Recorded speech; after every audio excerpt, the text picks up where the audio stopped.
BP, sugar, thyroid, obesity, hormone సమస్యలని మందులు లేకుండా నేచర్ మంత్ర ఫుడ్ తో రివర్స్ చేసుకోండి.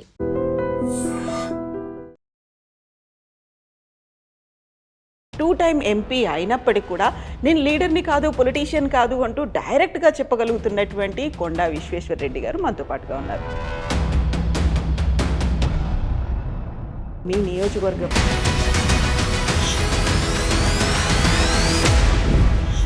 నమస్తే, welcome to I dream inside politics with Kavitha. మనతో పాటుగా ఒక వెరీ స్పెషల్ గెస్ట్ ఉన్నారు. తను హైలీ ఎడ్యుకేటెడ్, పారిశ్రామికవేత్త, బట్ సాఫ్ట్ స్పోకెన్గా ఉండేటువంటి ఎంపీ. టూ టైం ఎంపీ అయినప్పటికీ కూడా నేను లీడర్ని కాదు, పొలిటీషియన్ కాదు అంటూ డైరెక్ట్గా చెప్పగలుగుతున్నటువంటి కొండా విశ్వేశ్వరరెడ్డి గారు మనతో పాటుగా ఉన్నారు. హలో అండి, నమస్తే. నమస్తే కవిత గారు. ఎలా ఉన్నారు మీరు? ఐఎమ్ ఫైన్ అండి, మంచిగా ఉన్నాను. చేవెళ్ళ ఎట్లుంది? చేవెళ్ళ ఆల్వేస్ ఏదో ఇబ్బందులు ఉంటాయి కానీ ఓవరాల్ మంచిగా ఉన్నది. దెన్ ఇప్పుడు చేవెళ్ళ రంగారెడ్డికి సంబంధించి, రంగారెడ్డి జిల్లా అనగానే మీకు ఒక ఎమోషన్ అది. సో మీ ఫ్యామిలీతో బాండింగ్ అనేది ఉంది, తాతగారి పేరుతోనే ఏర్పడినటువంటి జిల్లా. ఆల్రెడీ డివిజన్స్ అయినాయి, ఇప్పుడు సరికొత్తగా దాన్ని ముక్కలు చేసేటువంటి ప్రయత్నాలు ఇవన్నీ ఉన్నాయి అనుకున్నప్పుడు ఏమనిపిస్తుంది మీకు? కాదు కానీ మా ప్రాంతానికి పెద్ద నష్టం అవుతుంది. ప్రత్యేకంగా సిటీ చుట్టుపక్కల ఉన్న ప్రాంతాలన్నీ తీసుకుపోయి హైదరాబాద్ ఇప్పుడు జిహెచ్ఎంసీని 3 భాగాలు చేస్తున్నారు. అందులో ఒకటేమో మల్కాజ్గిరి అంటున్నారు, ఇంకా ఏంది మల్కాజ్గిరి, గ్రేటర్ మల్కాజ్గిరి కార్పొరేషన్, తర్వాత గ్రేటర్ సైబరాబాద్ కార్పొరేషన్, ఇంకా ఓల్డ్ సిటీ, ఇంకా చుట్టుపక్కల ఇక్కడ సైడ్ కలిసి అది గ్రేటర్ హైదరాబాద్ అని చేస్తున్నారు.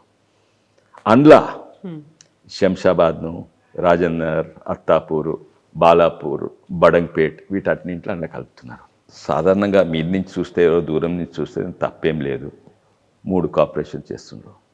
కానీ మా రాజన్నర్ వాళ్ళు వాళ్ళకైతే చాలా ఇబ్బంది. ఎందుకంటే వీళ్ళందరూ చిత్తశుద్ధితోటి ఉంటారు. They want be involved in crimes. పని చేసుకుంటారు, ప్రాపర్టీ ట్యాక్స్ కడతారు, ఎలక్ట్రిసిటీ బిల్ కడతారు, వాటర్ బిల్ కడతారు, ఏదో చిన్న దుకాణం ఉంటే ఆ ట్రేడ్ లైసెన్స్ కూడా కడతారు. ఓల్డ్ సిటీలో ఎవరైనా కడతారా అండి? ఎలక్ట్రిసిటీ బిల్ కడతారా? ప్రాపర్టీ ట్యాక్స్ అక్కడ కడతారా? తర్వాత ప్రాపర్టీ ట్యాక్స్ పెంచితే ఇక్కడ పెంచుతారు, అక్కడ పెంచారు. ఇప్పుడు కూడా చూడండి, ప్రాపర్టీ ట్యాక్సెస్ ఓల్డ్ సిటీ ఎంతున్నాయి, పక్కకు నీళ్ళ బిల్ కట్టరు. ఎలక్ట్రిసిటీ అధికారి బిల్ కలెక్షన్కి పోతే తన్నేలు కొడతారు. అది కూడా ఓకే, కానీ అక్కడ ఉన్న ఎమ్మెల్యేలు ఏమంటారు? కొయి గవర్నమెంట్ ముఫాజిల్, ఎవరైనా గవర్నమెంట్ ఎంప్లాయీ వచ్చి మీ ఇంటికి వచ్చి ఏమైనా బిల్లు ట్యాక్స్లు అడిగితే వాడిని నికాల్ దెంగే, హకాల్ దెంగే, డకాల్ దెంగే అంటే తన్నేలు కొడతామని వాళ్ళ ఎమ్మెల్యేలు కూడా అన్నారు. అటువంటి ప్రాంతంలో పోయి వీటిని కడుతున్నారు. ఈ పన్నులు, మా పన్నులు మేము కడతాము, ఎంజాయ్ చేసేది వాళ్ళు, ఖర్చు పెట్టేది వాళ్ళు. ఎట్లయితే అంటే అది డిజైన్తో చేస్తుంది సార్. నేను మొదలు నమ్మలేదు, నాకు చూపెట్టింది కూడా. మీరు మీ కార్పొరేటర్ను ఎలక్ట్ చేసుకోండి, మీ కార్పొరేటర్స్ ఉంటారు, వాళ్ళ కార్పొరేటర్స్, మీ గొంతు ఉండదా అంటే లేదు, ఉండదు సార్, మాకు గొంతు ఉండదు. ఎందుకంటే అక్కడనేమో ముస్లిం మెజారిటీ ఓల్డ్ సిటీ దిక్కు 15-20 వేలకు ఒక కార్పొరేటర్, ఇక్కడ హిందూ మెజారిటీ దగ్గర 50, 60, 70 వేలకు ఒక కార్పొరేటర్. అంటే ఎవరు ఎక్కువ మంది ఉంటారు కార్పొరేటర్స్? వాళ్ళు ఎక్కువ మంది. అంటే వాళ్ళ మేయర్ ఎక్కడ ఖర్చు పెడతారు? వాళ్ళ దగ్గరనే ఖర్చు పెడతారు. పన్నులు ఎవరి దగ్గర వసూలు చేస్తాం? మా దగ్గర. ఇటువంటి ఇబ్బందులు ఎన్నో ఉంటాయి. దీన్ని జెరీమాండరింగ్ అంటారు ఇంగ్లీష్లో. అంటే ఆ డివిజన్లు ఎట్లా, నక్షాలు ఎట్లా పెట్టాలంటే ఒక వర్గానికి లాభం అయ్యేటట్టు. ఆ వర్గం ఏంది తెలుసు, ఎంఐఎం, ముస్లిమ్స్. బాధాకరంగా ఏంటంటే ఇప్పటి వరకు అపీజ్మెంట్ అంటారు, వాళ్ళు మెప్పియాలి, ఒప్పియాలని ఇన్కట్స్ అంది ఎన్నో ప్రభుత్వాలు, కాంగ్రెస్ వచ్చినా, టీఆర్ఎస్ వచ్చినా వాళ్ళను మెప్పిస్తూ ఉన్నారు. అండ్ వాళ్ళకు ఇక కోపంగా చెప్పాలంటే వాళ్ళకు సలాంలు కొట్టే అలవాట్లు ఉన్నాయి, మాకు లేవు. ఎవరికి సలాము? ఎంఐఎం వాళ్ళందరికీ సలాంలు కొట్టే అవకాశం. ముఖ్యంగా ఏంటంటే ఏదన్నా ప్రజాస్వామ్యాన్ని నిర్ణయం ఎట్లా తీసుకుంటారండి? ప్రజల అభిప్రాయం తీసుకొని నిర్ణయం తీసుకోవాలి. ప్రజా అభిప్రాయం లేకుండా సడన్లీ నోటిఫికేషన్ వస్తుంది అంటే ఎవరు నిర్ణయం తీసుకుంటారు? నేను అనుకుంటా సెక్రటేరియట్లా సీఎం గారు, మన జిహెచ్ఎంసీ కమిషనర్ అందరు కలిసి తీసుకుంటే మంచి నిర్ణయం అవుతుండే. కానీ వారి మీద ఢిల్లీ కాంగ్రెస్ ఎవరో ఒత్తిడి ఉన్నది. ఏంటంటే మనం కాంగ్రెస్ పార్టీ, మనం సలాం కొట్టే తీరాలి, వాళ్ళ ఎంఐఎం అనుకున్నట్టే చేయాలి అని ఒత్తిడి పెడితే నిర్ణయాలు సెక్రటేరియట్లు కాలేదు. నిర్ణయాలు మన వట్టిపల్లి గుట్టలు, గుట్టల పేరు కూడా మార్చిండ్రు. వట్టిపల్లి గుట్టలు అంటే శాస్త్రీపురం ఉంటుంది. ఇప్పుడు ఆ వట్టిపల్లి గుట్టలు పోయి ఓఏసీ హిల్స్ అయింది. ఆ ఓఏసీ హిల్స్ అని నిర్ణయం తీసుకున్నారు, ప్రజాభిప్రాయం కాదు. అయితే ఇది ముఖ్యమైన ప్రాబ్లం అండి. రంగారెడ్డి గారి పేరు ఎప్పుడు కూడా ఉంటుంది, అందరికి కూడా యాదికి ఉంటుంది. దాని గురించి కాదు కొట్లాటిది, అది ఎవరు కూడా మారవలేరు. కొంచెము ఇక్కడ భాగం ఇలా కలిపిండ్రు, ఇదైతే అవుతుంది. కానీ రంగారెడ్డి జిల్లా అంటే ప్యూర్ ఒరిజినల్ గా మనం ఏదైతే ముందు సిటీ నుంచి చుట్టుపక్కల ఉందో అది ఉండే జిల్లా అని ఉంటుంది. అవును. బట్ అంతా ఇప్పుడు డివిజన్స్ అయిన తర్వాత ఇక్కడ ఉన్నటువంటి ప్రజలు, మీ నియోజకవర్గ ప్రజలు ఏమనుకుంటున్నారు? అది వెళ్ళి ఇప్పుడు చార్మినార్లో కలపాలి, లేకపోతే ఓల్డ్ సిటీలో మెర్జ్ అయిపోతుంది అంటే వాళ్ళ దగ్గర నుంచి ఇదంతా వాళ్ళ బాధలే. నేను చెప్పినని వాళ్ళ బాధలే అండి. మా పన్నులు ఖర్చు పెట్టేది వాళ్ళు, మాకు గొంతుండదు. మేయర్ వాళ్ళోళ్ళే ఉంటారు, ఎక్కువ మంది కార్పొరేటర్ వాళ్ళోళ్ళే ఉన్నారు, మాకు గొంతు కాదు. అది విడిచిపెట్టి కొత్త సమస్యలు చెప్తుండ్రు. మేము ఇల్లు కట్టుకున్నా, లేకుంటే పిల్లలకు ఎడ్యుకేషన్ కొరకు దేనికో లోన్స్ తీసుకోవాలని, బిజినెస్ కొరకు లోన్స్ తీసుకోవాలంటే మా లోన్స్ కూడా రిజెక్ట్ అవుతాయి. ఎందుకంటే banks, private sector banks, public sector banks రెండు కూడా లోన్లు ఇస్తేందుకు ఎన్నో చూస్తాయి. మీ ఆమ్దాని ఎంత ఉండు, ఇంతకుముందు తీసుకున్న లోన్ కట్టినరా. అది కాక అన్అఫిషియల్లీ ఇంకోటి చూస్తారు, మీరు ఏ ప్రాంతం నుంచి వచ్చిండ్రు. ఈ ప్రాంతంలో లోన్ వస్తే మళ్ళా ఎవరు కట్టడు, రికవర్ కావు. అయితే ఆ ప్రాంతంతో నన్ను కట్టిండు. అయితే అది కూడా చూస్తాను. నేను ఇప్పుడు ఆ ప్రాంతంలో చేరినాను.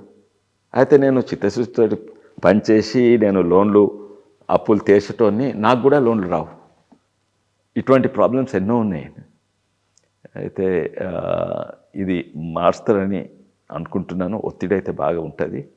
అండ్ ఇది కేవలం మేము బీజేపీ వాళ్ళము, ప్రభుత్వం, కాంగ్రెస్ ప్రభుత్వం ఏం చేసినా వ్యతిరేకం కాదు. అందరూ కూడా అక్కడ కాంగ్రెస్ వాళ్ళు, ఎంఐఎం వాళ్ళు తప్ప ప్రతి ఒక్కరు దీనికి వ్యతిరేకం. Are they ready to accept ఒక మెర్జ్ చేయడానికి రెడీగానే ఉన్నారా? ఎవరు? ఎంఐఎం వాళ్ళు వాళ్ళకి కావాలి అధికారం ఎక్కువ. అప్పుడు తెలంగాణ ఉద్యమం అప్పుడు ఎంతోమంది మిత్రులు మాకు, కిరణ్ కుమార్ రెడ్డి గారు మా క్లాస్మేట్, అట్లే ఈవెన్ మా వైఫ్ సైడ్ ఎంతోమంది ఆంధ్ర చుట్టాలు ఉన్నారు, మిత్రులు ఉన్నారు, బిజినెస్లా పర్సనల్గా. వాళ్ళందరూ చెప్పేది, ఒకవేళ తెలంగాణ వస్తే రూరల్ తెలంగాణ ఏమో, గ్రామీణ ప్రాంతం నక్సల్ చేతిలో పడుతుంది, నగరమేమో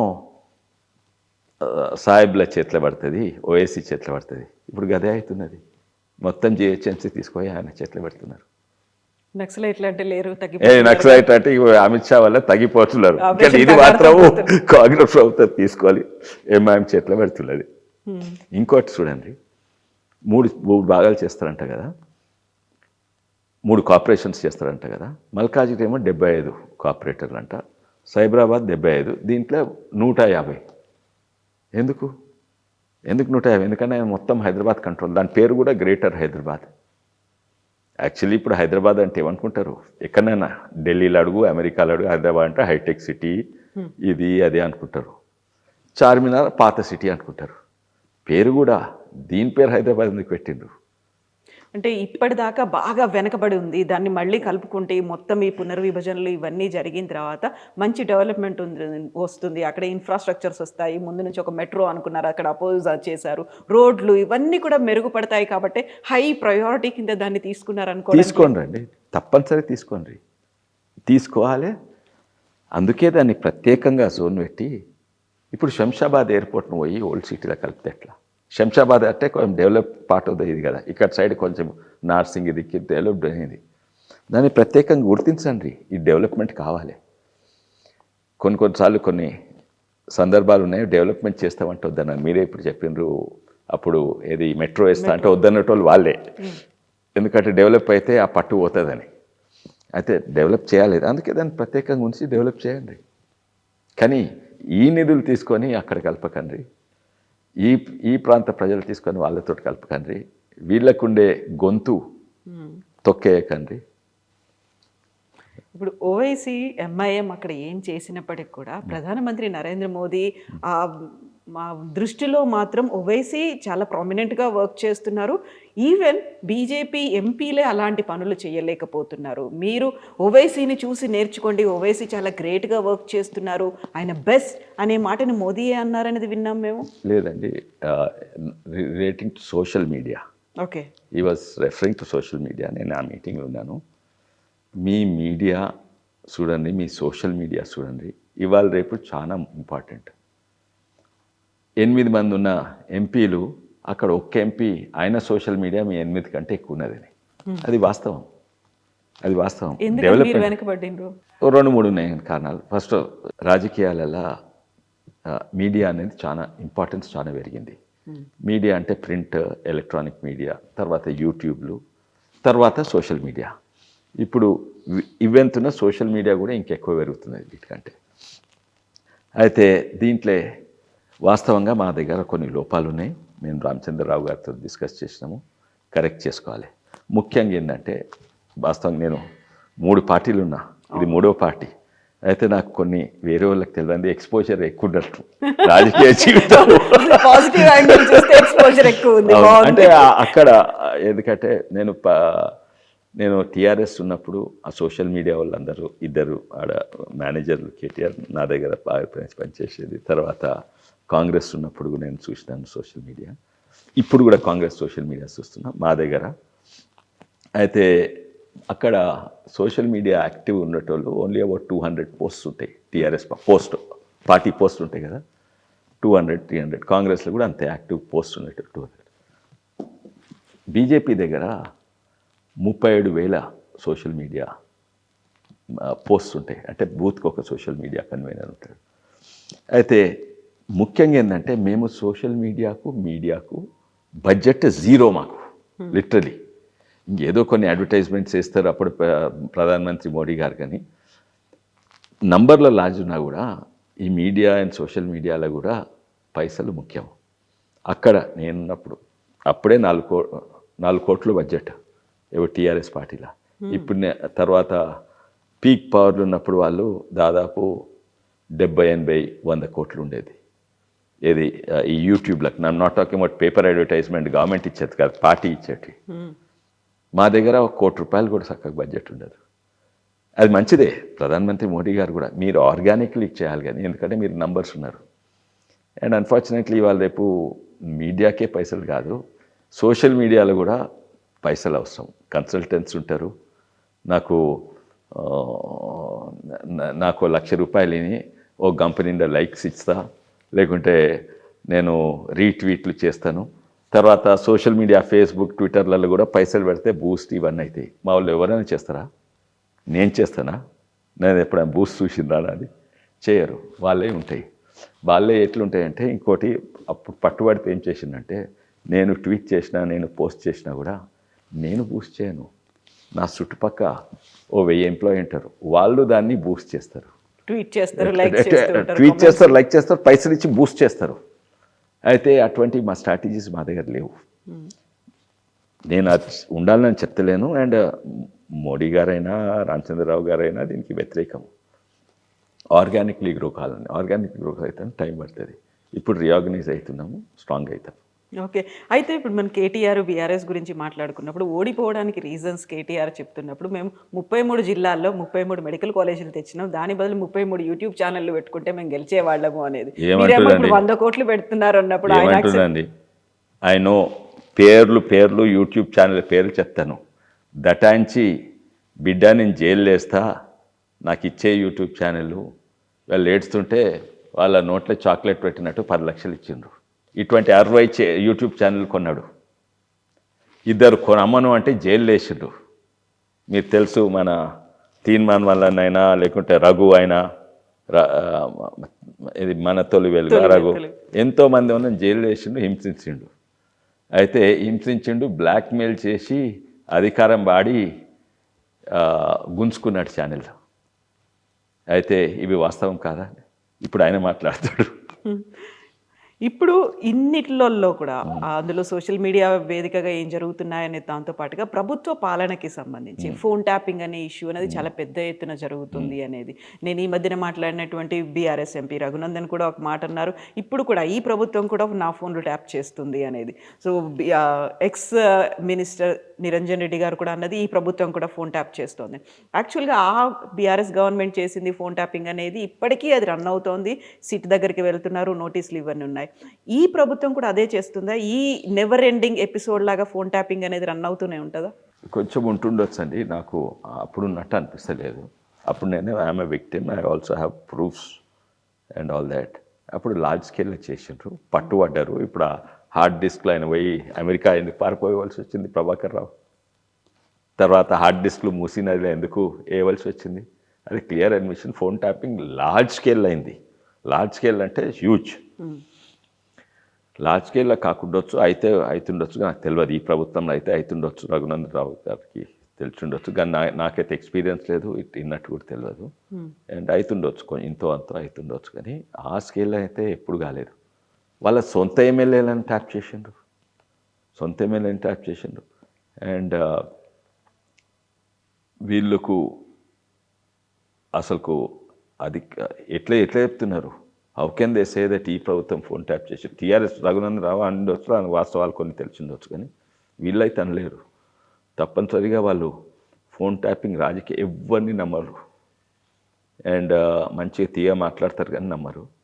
అండ్ ఇన్సెక్యూరిటీ బాగా పెరిగింది. నేను అందుకే ఫోన్ ట్యాపింగ్ మొదలుపెట్టిండ్రు. ఇంకా దాంతో ఆ పార్టీయే ఖతమైంది. సో నిజంగా కథమైపోయిందా? మేము మళ్ళీ రెజ్యునేట్ అవుతున్నాము, మేము ఎక్స్పాండ్ అవుతున్నాము, మాకు మద్దతు అనేది వస్తుంది, పాజిటివ్ సైడ్ అనేది ప్రజల నుంచి మాకు వినిపిస్తోంది అనేది బీఆర్ఎస్ చెప్తోంది కదా? అది నడిచేది మీడియా అండ్ సోషల్ మీడియా మీద నడుస్తుంది. ఎట్లయితే పేషెంట్ ఐవీ ఫ్లూయిడ్ మీద నడుస్తుందో వాళ్ళ ఐవీ ఫ్లూయిడ్ పైసల మీద నడుస్తుంది పార్టీ, లేకుంటే లేదు. అయితే ఎన్నో ప్రాంతాలలో అసలు ఊర్లలో ఒక్క కార్యకర్త కూడా లేదు. కొన్ని ఊర్లలో వాళ్ళు నడిచేది మీడియా అండ్ మనీ ఇన్ఫ్యూషన్. వాళ్ళను దగ్గర పెట్టుకుంటున్నారు. నాకు తెలిసేంతవరకు ఇక్కడ చెప్తున్నారు, మీరు ఏం భయపడకండి, మేము ఎట్టి పరిస్థితుల్లో బీజేపీతో పొత్తు పెట్టుకుంటున్నాము అని మందని కాపాడుకుంటేందుకు ఆయన చెప్తున్నాడు. బీజేపీ ఆయన దగ్గర పోదు, టీఆర్ఎస్ బీఆర్ఎస్ దగ్గర పోతే మేము ఖతమవుతాము. ఆడ ఢిల్లీ అయినా ఇక్కడ రామచంద్రరావు గారైనా వాళ్ళని దూరం పెట్టాలి, వాళ్ళని దగ్గర తీసుకురావద్దని. మేమున్నా ఇంతకుముందు ఓడిపోయిన కారణమే అది. మీరు కవితని జైలు వేయలేదు, అందుకే మేము ఓడిపోయినామని నా అభిప్రాయం. అది కవితని జైలు వేసినాక 8 మంది ఎంపీలను గెలిచినాం. అండ్ ముఖ్యంగా ఏంటంటే ఏమైనా పొత్తుంటే వాళ్ళిద్దరికి ఉంటుంది, కాంగ్రెస్కు అండ్ బీఆర్ఎస్ టీఆర్ఎస్. ఎన్నో సందర్భాలు ఉన్నాయి. రాజ్యసభలో కలిసి ఓటేసిండ్రా, లేకుంటే 3 చట్టాలకు ఇది న్యూ ఫామ్ బిల్స్ అని ఉండే, ఇద్దరు కలిసి కొట్లాడినరు. మున్గోడ్ ఎలక్షన్స్ అలా రాహుల్ గాంధీ యాత్రకు ఇది భారత్ జోడో యాత్రకు ఆర్టీసీ బస్ పంపింది కేసీఆర్ కేటీఆర్ఏ. ఇటువంటి ఎన్నో ప్రూఫ్స్ ఉన్నాయి. నేను ఆర్టీఐ పెట్టిన రైట్ టు ఇన్ఫర్మేషన్ యాక్ట్. ఆ బస్సెస్ ఆర్టీఐకు పైసలు ఇస్తే ఎవరు ఇవ్వాలి? ఇప్పటి వరకు రాలేదు. అప్పుడు ఇంక సాధారణంగా ఎవరో సాధారణ ప్రజలు పెడితే 1 నెలనో 2 నెలలో ఆన్సర్ రావాలి. ఎంపీ పెడితే 10 రోజులు 20 రోజులు, ఇప్పటి వరకు రాలేదు. అప్పుడు టీఆర్ఎస్ ప్రభుత్వం ఉన్నప్పుడు రాలేదు, ఇప్పుడు కాంగ్రెస్ ప్రభుత్వం ఉన్నప్పుడు రాలేదు. ఎందుకంటే భారత్ జోడో యాత్ర రాహుల్ గాంధీ వచ్చింది కదా, దానికి ఆర్టీసీ బస్సెస్ పోయినాయి మున్గోడు నుంచి. ఆ ఆర్టీసీ బస్సెస్ టీఆర్ఎస్ పే చేసిందని నాకు నమ్మకం ఉంది. అందుకే తీర్చేందుకు ఆర్టీఐ వేస్తే ఇప్పటి వరకు సమాధానం రాలేదు. అయితే కలిసి పనిచేస్తున్నాం. అనంత తీసి పెట్టండి. మీరు ఇప్పుడే ఫోన్ ట్యాపింగ్ గురించి మాట్లాడింది కదా, అరే ఎన్నేళ్ళ కాంగ్రెస్ ప్రభుత్వం 2 ఏళ్ళు అయిపోయింది కదా, ఇప్పటి వరకు ఒక్కరిని చేయలేదు. కాళేశ్వరం గురించి చేయలేదు, రైస్ రీసైక్లింగ్ స్కామ్కి వేయలేదు, ఎలక్ట్రిసిటీ స్కామ్కి వేయలేదు. ఎన్ని ఫోన్ ట్యాపింగ్ దానికి ఒక్క అరెస్ట్ కాలేదు. అంటే రేవంత్ రెడ్డి గారు కేవలం అప్పుడు నేను కూడా ఉంటుంది డ్రోన్ షాట్ తీసుకుంటేనే జైలు వేసిండ్రు. అంటే ఎందుకు వేస్తలేరు కాంగ్రెస్ పార్టీ జైలు, ఎందుకు వేస్తలేరు? అయితే నేనేమనుకుంటున్నా అంటే ఇక్కడ కాంగ్రెస్ వాళ్ళకు బాగానే వేయాలని ఉన్నా కానీ అక్కడ మెయిన్ నుంచి వస్తుంది ఏంది, ఢిల్లీ కాంగ్రెస్ నుంచి వీళ్ళ మీద ఒత్తిడి. ఓఏసీతో దగ్గర సంబంధాలు పెట్టుకోండి, కేసీఆర్ కేటీఆర్ తోటి దగ్గర సంబంధాలు పెట్టుకోండి. అవసరం ఉంటుంది రేపు. ఎందుకంటే బీజేపీ అయితే ఒకరే కొట్లాడతారు, ఎవరితో పొత్తు పెట్టుకోండి, పొత్తు పెట్టుకోకుండా కొట్లాడతారు. వాళ్లకు they keeping the channels open, వాళ్ళు ప్రొటెక్ట్ చేస్తున్నారు టీఆర్ఎస్ బీఆర్ఎస్ను, అండ్ ఇటు ఎంఐఎంతో దగ్గర సంబంధాలు పెట్టుకుంటున్నారు. ఫోన్ ట్యాపింగ్లో సిట్ ముందు హరీష్ రావు వచ్చిండ్రు, నెక్స్ట్ కవిత వస్తుంది, సంతోష్ రావు వస్తారు, ఆ తర్వాత కేసీఆర్, ఇవన్నీ కూడా వస్తున్నాయి. లీకులు ఇవన్నీ డైవర్షన్సే అంటారా? పొత్తులో భాగంగానే బయట ఏదో చేస్తున్నాం అంటే చూపెడుతందుకు అంతే, కానీ నిజంగానే ఉంటే వేయాలి. కస్టడీలోకి తీసుకొని చేయమన్నాను. ఎందుకు పిలిచి కస్టడీలోకి తీసుకొని కొంచెం ఎవిడెన్స్ ఉంది కదా. ఇప్పుడు కవిత ఒక మాట అంటుంది, గుంట నక్క గుంపు మేస్త్రి అంటే అటు హరీష్ రావు ఇటు రేవంత్ రెడ్డి కలిసి ఆడుతున్న ఒక నాటకం డైవర్షన్స్ అనేది. కవిత చాలా వరకు బీఆర్ఎస్ పార్టీ నుంచి బయటకు వచ్చిన తర్వాత విపరీతమైనటువంటి ఆరోపణలు చేస్తున్నారు, విమర్శలు డైరెక్ట్గా కుటుంబ సభ్యుల మీదే చేసినవని. అవన్నీ నిజమే అంటారా మీరు? కొన్ని అయితే నిజము, అన్నీ నిజం అని చెప్పలేను. రేవంత్ రెడ్డికి హరీష్ మధ్యలో ఏమన్నా ఉంటాయంటే, హరీష్ రావు గారు అందరితో మంచి సంబంధాలు పెట్టుకుంటారు. రాజకీయ నాయకులే ఉండాలి, కానీ మ్యాచ్ ఫిక్సింగ్ డీల్స్ చేయవద్దు. అయితే కార్డియల్ రిలేషన్షిప్ అందరితో మంచిగా మాట్లాడాలి, ఉండాలి. అంతవరకు మాత్రమే. నేను నమ్మను ఏంటంటే హరీష్ రావుకు రేవంత్ రెడ్డికి ఏదో పొత్తున్నది అని నమ్మను. జనరల్ ఓవరాల్ స్ట్రాటజీగా ఢిల్లీ కాంగ్రెస్ వాళ్ళకు ఉంది ఏమంటే వీళ్ళతో కొట్లాటకండి. ఇంతకుముందు పొత్తు పెట్టుకున్నది వాళ్ళతోటది కదా, టీఆర్ఎస్ కాంగ్రెస్ పొత్తుండే కదా, అది ఇట్స్ పెట్టి ఇప్పుడు చూడండి మా షేర్లింగంపల్లికి వచ్చి మీ ఎమ్మెల్యే ఏ పార్టీ అంటే నెత్తిగొక్కుంటారు ఎవరు ప్రజలు నన్ను అడిగితే. మా రాజనగర్కి వచ్చి మీ ఎమ్మెల్యే ఏ పార్టీ అంటే ఆ కాంగ్రెస్ పార్టీ వాళ్ళకి తెలియదు మా ఎమ్మెల్యే పార్టీ, ఆ టీఆర్ఎస్ వాళ్ళకి తెలియదు మా ఎమ్మెల్యే పార్టీ. పొత్తులు వాళ్ళ మధ్యలో ఉంటాయి, మాతో ఉన్నాయి. అండ్ అది కార్డియల్ రిలేషన్షిప్ మెయింటైన్ చేస్తుండొచ్చు. నేను కూడా రేవంత్ రెడ్డి గారిని కలిసినాను, దానివల్ల ఏమన్నా నేను బీజేపీకి కాంగ్రెస్కి ఏమైనా పొత్తుందా? అట్లేం లేదు. ఇప్పుడు మీరు ఒక మాట అన్నారు, కవితను జైల్లో వేసిన తర్వాత 8 మంది ఎంపీలు మేము గెలుచుకున్నాం అనేది. అది నిజంగా ప్రజలు నమ్మారా? కవిత తప్పు చేసింది, లేకుంటే బీజేపీ కరెక్ట్ చేసింది, బీజేపీతోనే మనం వెళ్ళాలి అనేటువంటి భావన ఇప్పటికీ ఉందంటారా? డెఫినెట్ అండి, డెఫినెట్. నంబర్ వన్ ఇంకా నంబర్ వన్ ఇప్పుడు పెరిగింది. ఎందుకంటే ఓ నేషనలిజం అని, జాతీయవాదం అనేది పెరిగింది. ఇప్పుడు ప్రపంచం అంటే అయోమయం అవుతుంటే, ప్రపంచం మొత్తం అయోమయం అవుతుంటే, ఆపరేషన్ సింధూర్ తర్వాత ఒకడు నేషన్ ఫస్ట్ అని ముందరకు పోయేటోడు మోడీ అనేది ప్రజలలో వచ్చింది. మేము రీఆర్గనైజ్ చేసుకొని గట్టిగా పోరాడాలి. అండ్ సోషల్ మీడియాలో మా దగ్గర లోపం ఉందని మేమే అడ్మిట్ చేస్తున్నాం, దాన్ని సరిదిద్దుకుంటాము. అండ్ మీడియా చాలా మంది అండి, మీడియాని we are not able to manage వాళ్ళు. ఎందుకంటే ఒక్క నిమిషం పెద్దగా ఐ థింక్ ఇక్కడనే కలిసినాము. తర్వాత మేము ఎంతోమందిని కలుస్తుంటాము. నేను రఘునందన్ రావు గారు, ఈటల రాజేందర్ గారు, కొంతమంది ఎంపీలను కలిసినాము. ఎంపీలు అంటే 8 మంది, అందులో 2 మంత్రులు. అవును. అయితే మంత్రులకు చాలా బాధ్యతలు ఇస్తారు, ఎంత బిజీ షెడ్యూల్ వస్తాయి. అయితే మేము 6 కలిసినాము. మిగతా 2 ఎక్కడ పోయినరు? ఇది ఒక గ్రూప్ పాలిటిక్స్ అవుతుంది, ఐక్యత లేదు బీజేపీలో. ఫుల్ ప్రెస్లల్లో, మీడియాలలో, అన్ని మీడియాలలో వస్తుంది. ఐక్యత ఎక్కడ ఉంటే మా దగ్గర ఉందండి. మీరు కాంగ్రెస్ పార్టీలు చూసుకోండి, ఎన్ని గ్రూప్స్ ఉన్నాయి అక్కడ. అది పెట్టండి, టీఆర్ఎస్ చూడండి, ఫ్యామిలీలోనే విడిపోతుంటే ఐక్యత అక్కడ లేదు, కాంగ్రెస్ పార్టీ లేదు. ఉంటే మా దగ్గర ఉన్నది. కానీ మీడియా ఎగ్జాక్ట్ ఆపోజిట్ చూపెడుతున్నది. ఎందుకంటే మా మీడియా మేనేజ్మెంట్, మా ప్రచారం మంచిగా లేదు, మా మీడియా మేనేజ్మెంట్ మంచిగా లేదు, మా సోషల్ మీడియా ఇంకా చాలా ప్రోగ్రెస్ కావాలి. ఎగ్జాక్ట్లీ ఉల్టా ఐక్యత ఉన్నది. ఇప్పుడు నిన్ననే మేము రాజేంద్ర నగర్లో అత్తాపూర్లో అంటే అత్తాపూర్ అంటే కార్నర్, అటు సైడ్ శాస్త్రీపురం ఇవంటుంటే 100% ముస్లిం, అంటే 99% ముస్లిం బస్తీలు ఇటు సైడ్ మిక్స్డ్ ఉంటారు. అక్కడ నేను 3 సార్లు ఎలక్షన్ పోరాడిన ఎంపీ కొరకు. ప్రతిసారి నేను రాజేంద్రలో టీఆర్ఎస్ కొట్లాడినప్పుడు నాకు ఆల్మోస్ట్ 60,000 40,000 మైనస్ వచ్చినాయి. అత్తాపూర్లో అసలే మైనస్ వచ్చినాయి, అత్తాపూర్లో కూడా మైనస్ వచ్చినాయి. కాంగ్రెస్ ఉన్నప్పుడు అంతే. ఇప్పుడు బీజేపీలో కొట్లాడినప్పుడు అత్తాపూర్లో భారీ మెజారిటీ వచ్చింది ఓకే. అండ్ రాజేంద్ర అసెంబ్లీలో భారీ మెజారిటీ వచ్చింది. ఎందుకు? నా ఇమేజ్ అక్కడ పెరిగిందా? కాదు. అక్కడ కార్యకర్తలు కొంతమంది నా చుట్టూండి నాకు చెప్పి పనిచేసిండ్రు. నా ఎంతోమంది వేలాది మంది కార్యకర్తలు, నేను వాళ్ళని కలవని కూడా కలవలేదు, వాళ్ళు సొంతంగా నన్ను కలవకుండా నాకు చెప్పకుండా నా కొరకు పనిచేసిండ్రు. అక్కడ బీజేపీ అని అక్కడ రాజేంద్రలో బీజేపీ గెలిచిందంటే ఐక్యత వల్లనే ఎంపీ ఎలక్షన్స్. అప్పుడు నా పెద్ద ఇన్ఫ్లుయెన్స్ ఏం లేకుండే. బట్ బీజేపీ అంటే తెలంగాణ బీజేపీలో గ్రూప్స్ అనేవి ఎక్కువ ఉన్నాయి. ఎవరి దారి వాళ్ళు చూసుకుంటున్నారు, అసలు పట్టించుకోవట్లేదు, పార్టీ గురించి ఆలోచించట్లేదు.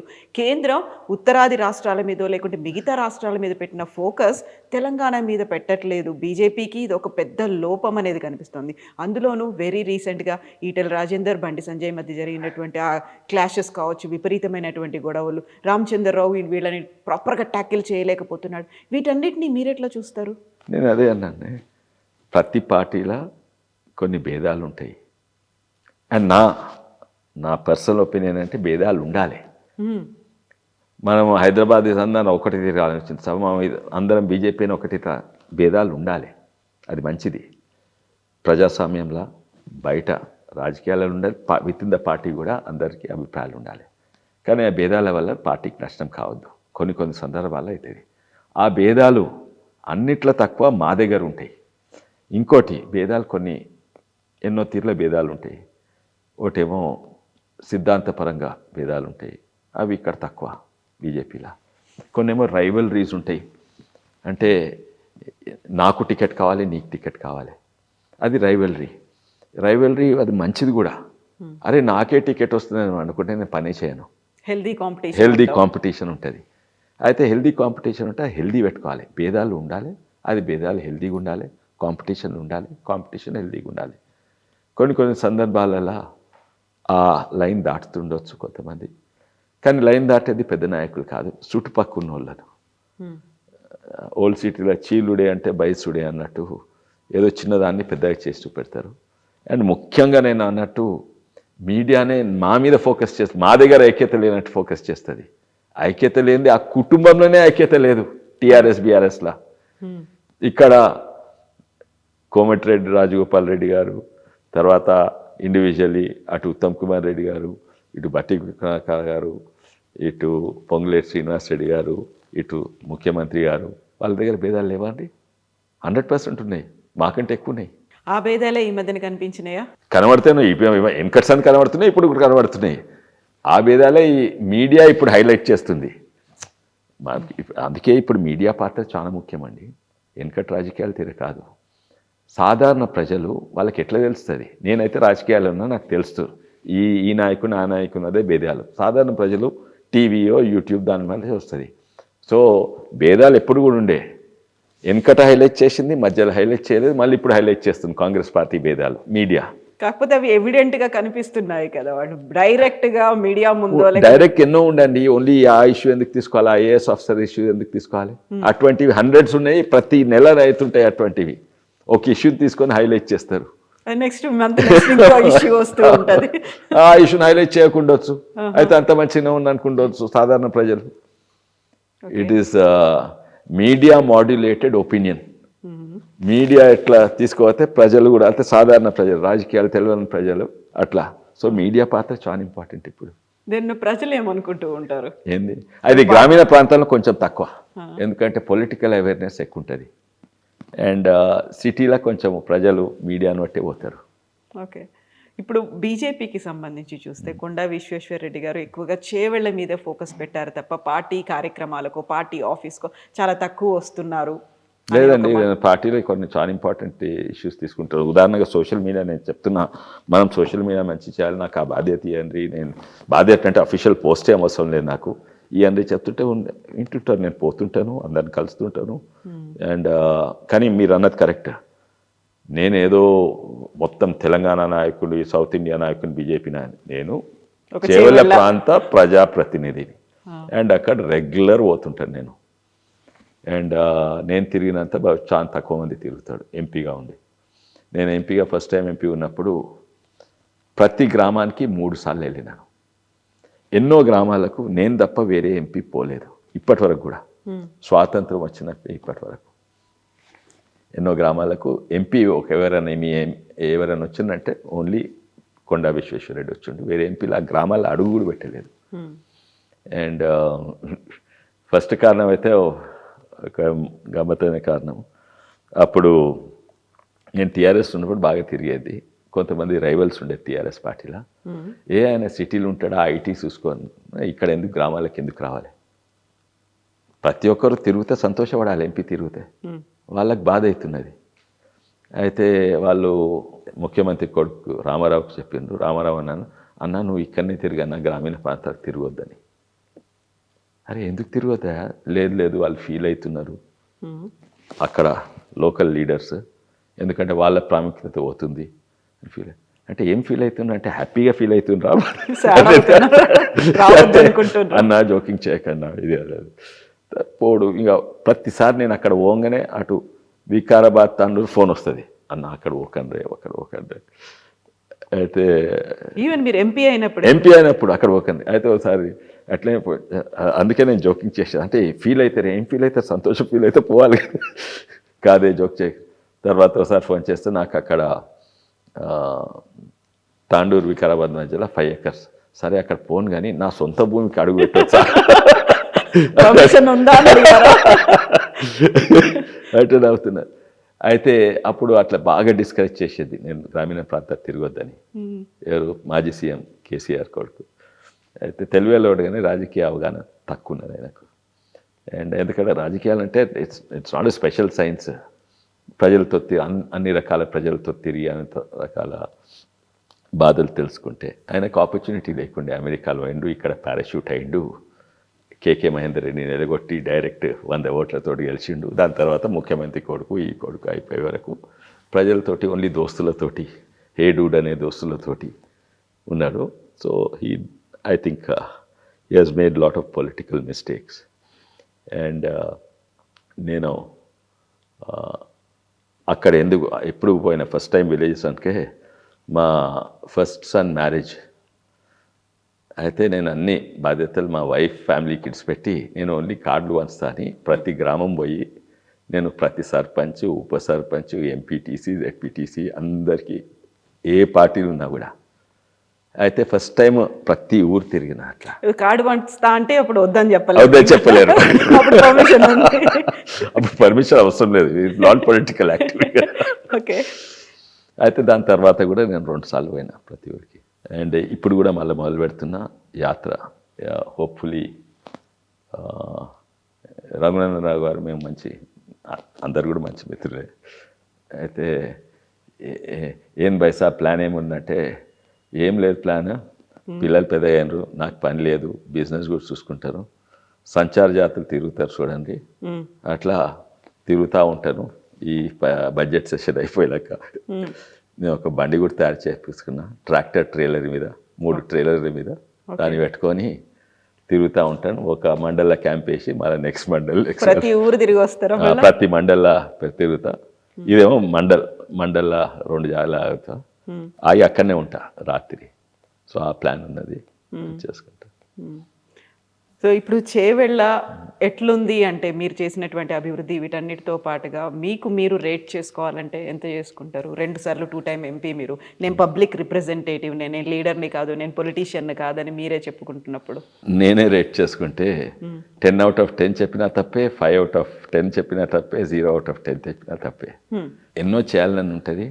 నేను 10 ప్రాజెక్టులు చేయాలనుకుంటే 2-3 సక్సెస్ అవుతాయి. చేసిన చెప్పుకోవచ్చు. నేను ప్రతి చేవెళ్ళలో దాదాపు 90% ఊర్లకు పోయి నేను రోజు బాత్రూమ్లు కడుగుతా, ఏది స్కూల్ టాయిలెట్స్ కడుగుతా. మంచి పని చేస్తుంది, నాకు సంతోషం. అటువంటివి నాకు ఎన్నో ఉన్నాయి. రైతుల గురించి, జియో ట్రిప్ 1 గురించి ఎన్నో సాధించలేదు. 1000 కొబ్బరికాయలు కొడతా అని చెప్పి 1000 కొబ్బరికాయలు కొట్టిండ్రు కూడా. అవును, 100 కొబ్బరికాయలు కొడితే నిజంగానే అయితే 1000 కొడతాను. 100 కొట్టి ఇంకా 1000 కొట్టలేదు, ఇంకా బాకీ ఉంటుంది. ఎందుకు బాకీ ఉంచిండ్రు? ఇది కూడా పెద్ద కథ. జియో ట్రిప్ కూడా పెద్ద కథ. జియో ట్రిప్ 1 అభివృద్ధికి ఒక గోడ అడ్డుకుంటున్నది. సిటీ చుట్టుపక్కల డెవలప్ అయితే మా సైట్ డెవలప్ అయితే లేదు, ఇండస్ట్రీస్ లేవు, ఏం లేవు.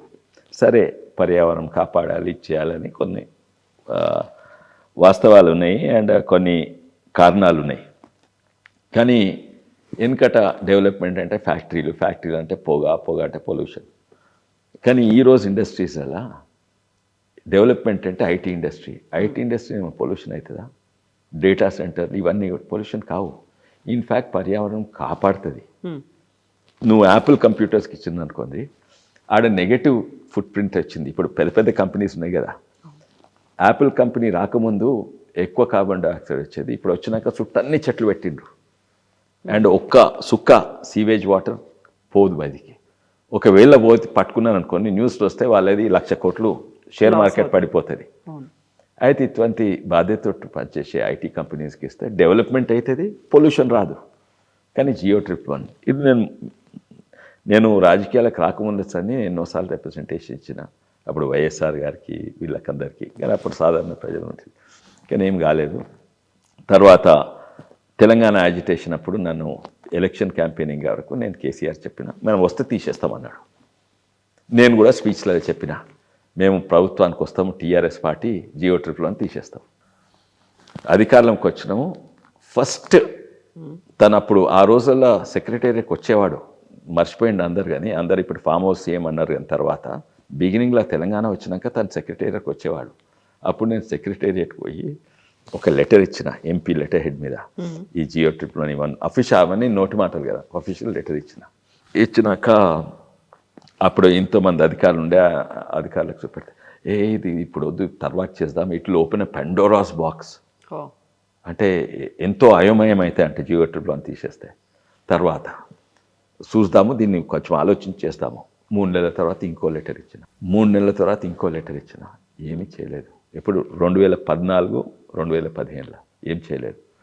తర్వాత లాస్ట్కు వచ్చి GEO-1 రద్దు చేస్తా అన్నాడు. అప్పుడు కొబ్బరికాయలు కొట్టిన. కానీ రద్దు చేస్తా అన్నాడు, కానీ చెప్పేదోటి చేసేదోటి. దాన్ని రద్దు చేసి GEO-69 ఏదో పెట్టిండు. ఆ GEO-69 అనుకుంటా ఏంటంటే కొత్త గైడ్ లైన్స్ వచ్చే వరకు ఏమీ చేయొద్దు, అట్లా స్టేటస్ కో ఉంటుంది. అంటే అది రద్దు చేసి చేస్తే ఏం లాభం, ఎవరికేం లాభం, దానికంటే అధ్వానం తెచ్చిండ్రు. అందుకే నేను తెలిసి 100 కొబ్బరికాయలే కొట్టిన, ఇంకా 1000 బాకీ ఉన్నది. నిజంగానే GEO-1 ఇప్పుడు రేవంత్ రెడ్డి గారు కూడా చేస్తుండొచ్చు, కానీ తనకు ప్రయారిటీ ఆ 4th సిటీ అక్కడ దిక్కున్నది, 4th సిటీ ప్రయారిటీ. ఇది చేస్తే ఇక్కడ రియల్ ఎస్టేట్ పెరగారు, ఇది ఏం చేయకుంటే అక్కడ పెరుగుతుంది. ఏమో స్ట్రాటజీ ఉండొచ్చు, కానీ దీన్ని నెగటివ్ అయితే చేయలేదు, చేస్తారని అనుకుంటున్నాను. దీన్ని కూడా మెల్లగా తీస్తారు. అయితే ఇది సస్టైనబుల్ డెవలప్మెంట్ జోన్ చేయండి అని, డెవలప్మెంట్ చేయాలి, సస్టైనబుల్ డెవలప్మెంట్. నేను డాక్యుమెంట్ కూడా తయారు చేసినాను.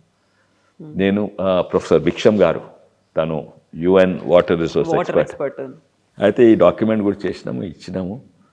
అండ్ చూద్దాం, 1000 కొబ్బరికాయలు కొడుతుండొచ్చు 2-3 ఏళ్ళ తర్వాత.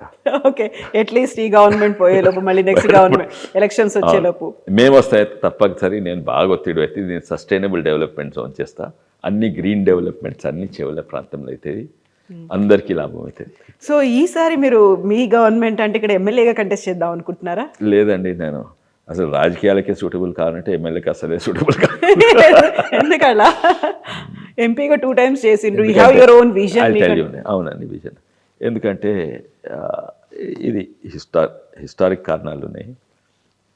ప్రజలు ఎక్స్పెక్టేషన్స్, మన రాజకీయాలే వేరే. ఉదాహరణంగా ఇంతకుముందు లీడర్షిప్ గురించి మాట్లాడినాం కదా, ప్రజలు అనుకుంటారు అండ్ ఎమ్మెల్యేలు ఎంపీలు కూడా అనుకుంటారు నేను ఎమ్మెల్యే అయితే నేను లీడర్నని. ఏ దేశంలో అట్టుకోనరండి, ఏ దేశంలో అట్లా అనుకోనరు. అరే వాడు ప్రజాప్రతినిధి అంటే మా రిప్రజెంటేటివ్ నేను చెప్పింది వినాలి. ఇక్కడ ప్రజలే తప్ప కొంచెం, అరే వారు ఎమ్మెల్యే అంటే మా లీడర్ అంటారు. ఎమ్మెల్యే లీడర్ కాదయ్యా, లీడర్ అంటే నువ్వు అని వినాలి, ప్రజాప్రతినిధి ఆయన నిన్ను వినాలి. అది ఫండమెంటల్ రీజన్ ఇండియాలో తెలియదు.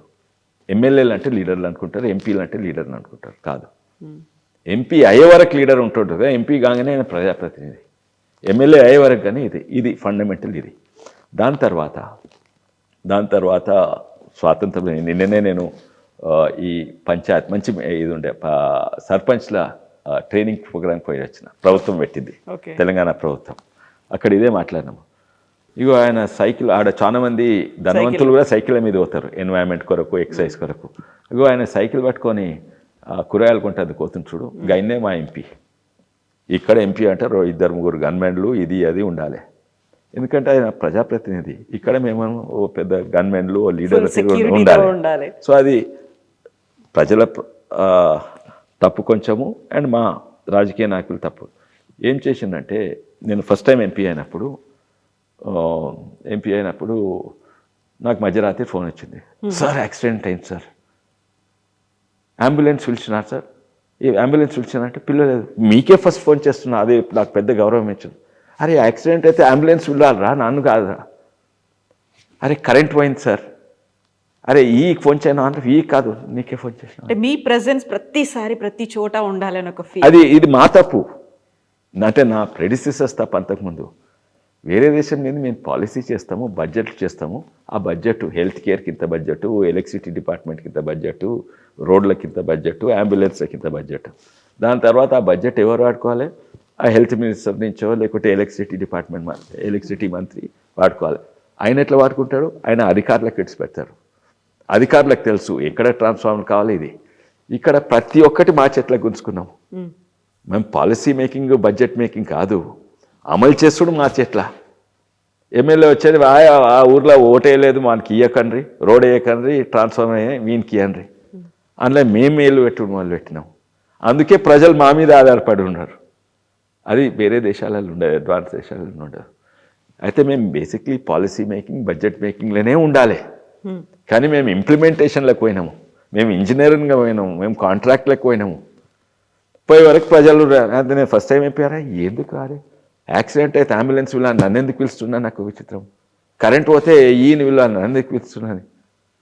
ఎందుకంటే దాంట్లో నా పాత్ర ఉండనే ఉండదు. నా పాత్ర అనేది పాలసీ అక్కడ ఢిల్లీలో చేయాలి, రాష్ట్రానికి ఎంత రావాలి, ఎలక్ట్రిసిటీ పాలసీ ఎట్లుండాలి, ఎలక్ట్రిసిటీ అమెండ్మెంట్ బిల్ ఇది మాట్లాడేది, ఇది అభివృద్ధి ఏంటి, సంక్షేమం అదే నా ఆలోచన. ఇప్పుడు నాకు అర్థమవుతుంది అంటే ఇక్కడ రాజకీయాలు స్వాతంత్రం నుంచి ఇప్పటి వరకు మారినాయి. మొత్తం మా చేతిలో తీసుకున్నాం రాజకీయ నాయకులు. మేము పాలసీ బడ్జెట్ తప్ప వేరే ఏం చేయవద్దు. రివ్యూ చేయాలి, అవుతుందా లేదా అంతే. ఈ 3 తప్ప వేరే చేయవద్దు. సో అందుకే ఈ రాజకీయాలకి పనికిరాదు. అయితే ఇంక ఎమ్మెల్యే అంటే ఇక నాకు నిద్ర పట్టదు, అంతే కదా. ఎమ్మెల్యే అయితే ఇంకా ఎక్కువ. అయితే అట్లీస్ట్ ఇప్పుడు కనీసం అక్కడ ఢిల్లీకి పోతాను, కొంచెం అర్థమైంది చాలా మందికి ఎంపీ పాత్ర ఏంది ఇదండి. మా చెవుల ప్రాంతం వాళ్ళకి అర్థమైంది. అయినా కూడా నేను చేస్తాను, ఇవన్నీ చేస్తాను, ఈ ఫోన్ చేసి చెప్తాను. ఇప్పుడు కొంచెం మోర్ ఎఫిషియెంట్గా పనిచేస్తాను. ఫస్ట్ టైం ఉన్నప్పుడు అయితే నిద్ర పట్టకుండా. ఇప్పుడు నాకు 7 మంది ఆఫీస్ ఉన్నారు. ఒకరు ఓన్లీ సెంట్రల్ గవర్నమెంట్ ఇష్యూస్ చూసుకుంటారు, ఓ రైల్వేస్ చూసుకుంటారు, ఒకరు స్టేట్ గవర్నమెంట్ ఇష్యూస్ చూస్తారు, తక్కిన 2 రాజకీయ ఇష్యూస్ చూస్తారు.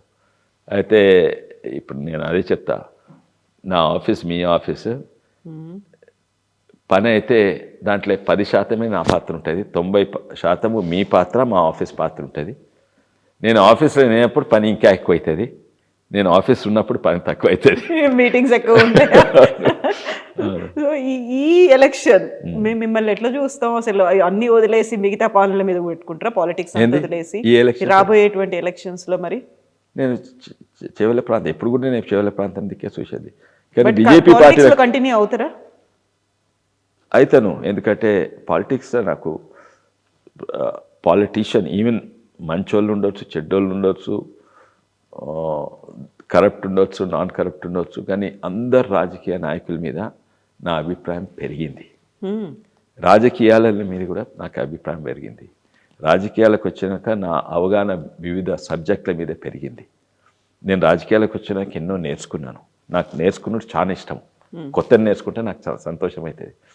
అయితే తప్పనిసరిగా ఉంటాను, టికెట్ ఇస్తే కొట్లాడి గెలుస్తాను, అది కూడా 100% నేను షూర్. అండ్ రాజకీయాల్లో అయితే తప్పకుంటాను. అండ్ అంటే ఏ పాత్ర తెలియదు కానీ తప్పనిసరిగా ఉంటాను. కానీ నా ఫోకస్ ఎప్పుడు చేవెళ్ళ ప్రాంతం మీదనే ఉంటుంది. అయితే చేవెళ్ళ పార్లమెంట్, చేవెళ్ళ, వికారాబాద్, పరిగి, తాండూరు మీద ఉంటుంది. ఈ ప్రాంతం గురించి డీటెయిల్స్ నాకు, ఉదాహరణగా నేను రోడ్డు గురించి చెప్పిన ఉంటుంది, ప్రతి డీటెయిల్స్ నాకు, ఎందుకంటే అక్కడనే పుట్టి పెరిగింది నేను. ఆ మర్రి చెట్ల ఊడల మీద ఆడుకున్నాం కూడా. అయితే విశ్వేశ్వర రెడ్డి చాలా సాఫ్ట్ స్పోకెన్ అంటారు, చాలా కూల్ బాయ్ ఇమేజ్ అనేది ఒకటి ఉన్నప్పటికీ కూడా కార్యకర్తలకి సరైనటువంటి న్యాయం దక్కట్లేదు. అది కూడా బీజేపీ అధిష్టానం చేయలేకపోతుంది. వాళ్ళకి కావలసినటువంటి పదవుల్లో కనీసం వాళ్ళని ఒక బోర్డు మెంబర్స్గా కూడా తీసుకోలేకపోతుంది. కార్యకర్తలు ఉండాలి కదా, ఇలా అయితే పార్టీ భవిష్యత్తు నాశనం అవుతుంది. కార్యకర్తల అవసరం ఏముంది? ఒక తీవ్రమైనటువంటి వ్యాఖ్యలు మీరు ఎందుకు చేయాల్సి వచ్చింది? కాదు, కార్యకర్తల కంటే పదవుల కొరకు కార్యకర్తలు ఉంటే పదవి రాకుండా కార్యకర్తలు ఉండొద్దా? అంటే వాళ్ళే చెప్పుకుంటున్నారు. అటువంటి కార్యకర్తలు నిజంగానే ఓ సిద్ధాంతాన్ని కొరకు ఓ పార్టీకి పనిచేసేటోళ్ళకు చాలా అవసరం పార్టీకి, అండ్ వాళ్ళని మంచిగా చూసుకుంటున్నారు. కానీ కొంతమంది రాజకీయాలలో ఎప్పుడు లేని వాళ్ళు నిన్న రాజకీయాలు అంటే ఏ పార్టీ లేనో నిన్న వచ్చి జాయిన్ అయ్యి వాళ్ళు అనుకుంటారు రాజకీయాలు అంటే politics meaning he is doing politics, ఆయన రాజకీయాలు చేస్తున్నా అంటే దాని అక్షరార్థం వేరే, మనము అర్థం చేసుకునే అర్థం వేరే. ఏంటంటే తాకట్లు పెట్టేటోడు నీకు ఆయన మీద చెప్పుడు, ఆయనకు ఆయన మీద చెప్పుడు, అది రాజకీయాలు. అది రాజకీయాలు కాదు. రాజకీయ ఎక్స్పీరియన్స్ లేని కొంతమంది జాయిన్ అయ్యి ఇటువంటి పిచ్చి పిచ్చి పనులు చేస్తే నేను కూల్ మనిషిని ఏం కాను, ఉన్నట్టు బయట చెప్తా. నువ్వు పిచ్చి పిచ్చి చేయకు, నీకు రాజకీయాలు తెలియదు, ఇటువంటి వాళ్ళు మాకు అవసరం లేదు అని ముఖం మీదే చెప్పేస్తా. నేను చెప్తాను అయితే మంచిగా, అదే కరెక్ట్. అండ్ అది కొంతమంది రాజకీయాలు తెలియని వాళ్ళు, రాజకీయాలు అంటే రాజకీయాలు ఆడుడు కాదు, సాధారణ ప్రజలు తీరా ఓపెన్గా ఉండాలి, చెప్పాలి. కొన్నిసార్లు చెప్పని అవసరం లేదు, మనసులో పెట్టుకోవాలి. కానీ తాకట్లు పెట్టుడు, ఇది పెట్టుడు, అది పెట్టుడు, అందరూ వేస్ట్ ఫెలోస్, నేను ఒక్కనే మంచోను అంటే అది తప్పు. మీకు ఫుట్బాల్ అంటే ఇష్టమా? చాలా ఇష్టం అండి. ఫుట్బాల్ని ఆడుతారు, గిఫ్ట్గా కూడా ఇస్తారా? గిఫ్ట్గా సింబాలిక్గా చెప్పినాను. అండ్ ఎందుకంటే అర్థం చేసుకోవాలి. అండ్ అది మంచిదే, ఎందుకంటే ఎవరు కూడా నన్ను తప్పు పట్టలేదు. ఇంకా మీడియా అది పెద్ద ఇచ్చేసి యాక్చువల్లీ నేను ఎవరు చూపెట్టలేదు సార్, ఎవరికి ఒక ఫోటో అని ఉందా? అది లేదు. నేను జస్ట్ లోపటి ఇంటర్నల్ డిస్కషన్ చేసిన కానీ అది ఎన్నో డిస్కషన్ అయితే ఇచ్చారా? ఇచ్చినాను. అండ్ ఒకటేమో రేవంత్ రెడ్డి గారితో ఎట్లా ఫుట్బాల్ ఆడుకోవాలి. రేవంత్ రెడ్డి గారు మంచిగా ఆడతారు, చాలా మంచిగా ఆడతారు, నాకడే మంచిగా ఆడతారు. నేను చాలా స్పోర్ట్స్ ఆడతాను కానీ ఫుట్బాల్ కూడా ఆడతాను. కానీ రేవంత్ రెడ్డి గారు ఈజ్ ఎక్స్పర్ట్. నేను చూసిన, ఆడేటప్పుడు కూడా చూసినాను కొన్ని వీడియోస్. అపోలో గ్రౌండ్లో కూడా ఆడేది అప్పుడప్పుడు ఎల్కట్ట. అయితే రేవంత్ రెడ్డి గారితో ఎట్లా ఫుట్బాల్ ఆడుకోవాలి అది మనం నేర్చుకోవాలి. అండ్ ఫుట్బాల్ మనం ఆడుకోవద్దు, అవతలతో ఆడుకోవాలి. అవన్నీ కూడా చెప్పినాం. It was taken very positively. కానీ మీ మీడియాలో బస్సాలు చెప్పారు విశ్వేశ్వర రెడ్డి గారిని ఒక ఫుట్బాల్ ఆడుకుంటున్నారు, అక్కడంటే ఇక్కడ ఇప్పేలా చేస్తున్నారు. అన్నాను కాదు, అందరిని ఇది అదే చెప్పింది. ఏంటంటే మెసేజ్ ఏంటంటే ఫుట్బాల్ ఆడుకుంటే ఆయనతో ఆడుకుంటాం, రేవంత్ రెడ్డితో మనం వద్దండి. బట్ మీరేమో రేవంత్ రెడ్డి మంచి ఫుట్బాల్ ప్లేయర్ అన్న తర్వాత మెస్సీ మన దగ్గరకు వచ్చిన తర్వాత, మెస్సీ మ్యాచ్ అయిన తర్వాత ప్రాపర్గా ఆయనకి బాలే పాస్ చేయలేకపోతున్నాడు అనేటువంటి విపరీతమైనటువంటి ట్రోల్స్ కదా. అది వాళ్ళు సూపర్ వివిఐపీస్ మెస్సీ అనేటోళ్ళు వాళ్ళకు. అండ్ వాళ్ళ ప్రోటోకాల్స్ ఇవన్నీ వేరే వేరే ఉంటాయి. అండ్ ఆఫ్ కోర్స్ ఎన్నో వెస్ట్ బెంగాల్ అయితే మొత్తం అంతా డ్యామేజ్ చేసిండ్రు. ప్రజలే ఫ్యాన్లు పోయి కుర్చీలు ఇది అది చేసిండ్రు. ఇక్కడ కూడా ఎంతోమంది నిరాశతో వాపస్ పోయినరు. మొత్తం వాళ్ళ కంట్రోల్ ఉండదు. మీరు చూసిండ్రా, పోయినరా మ్యాచ్ చూసిండ్రా? మెస్సీని చూడడానికి పోయినరా? ఎంత 20 లక్షల 10 లక్షలు ఒక సెల్ఫీ, 10 లక్షలకు సెల్ఫీ అంట. ఎవడైతే 10 లక్షలు ఇస్తే ఎంతో మంది క్లాబ్ అవుతుంది. నేను అటువంటి ఈ సెలబ్రిటీ దానికి నాకు పెద్ద షోక్ ఉండదు. బట్ ఉప్పల్ స్టేడియం కూడా పోలే మ్యాచ్ చూడడానికి మీరు? కొంతమంది ఎక్కడెక్కడి నుంచో వచ్చిండ్రు, 10 లక్షలు 20 లక్షలు ఇచ్చిండ్రు. నేను పోలేదు.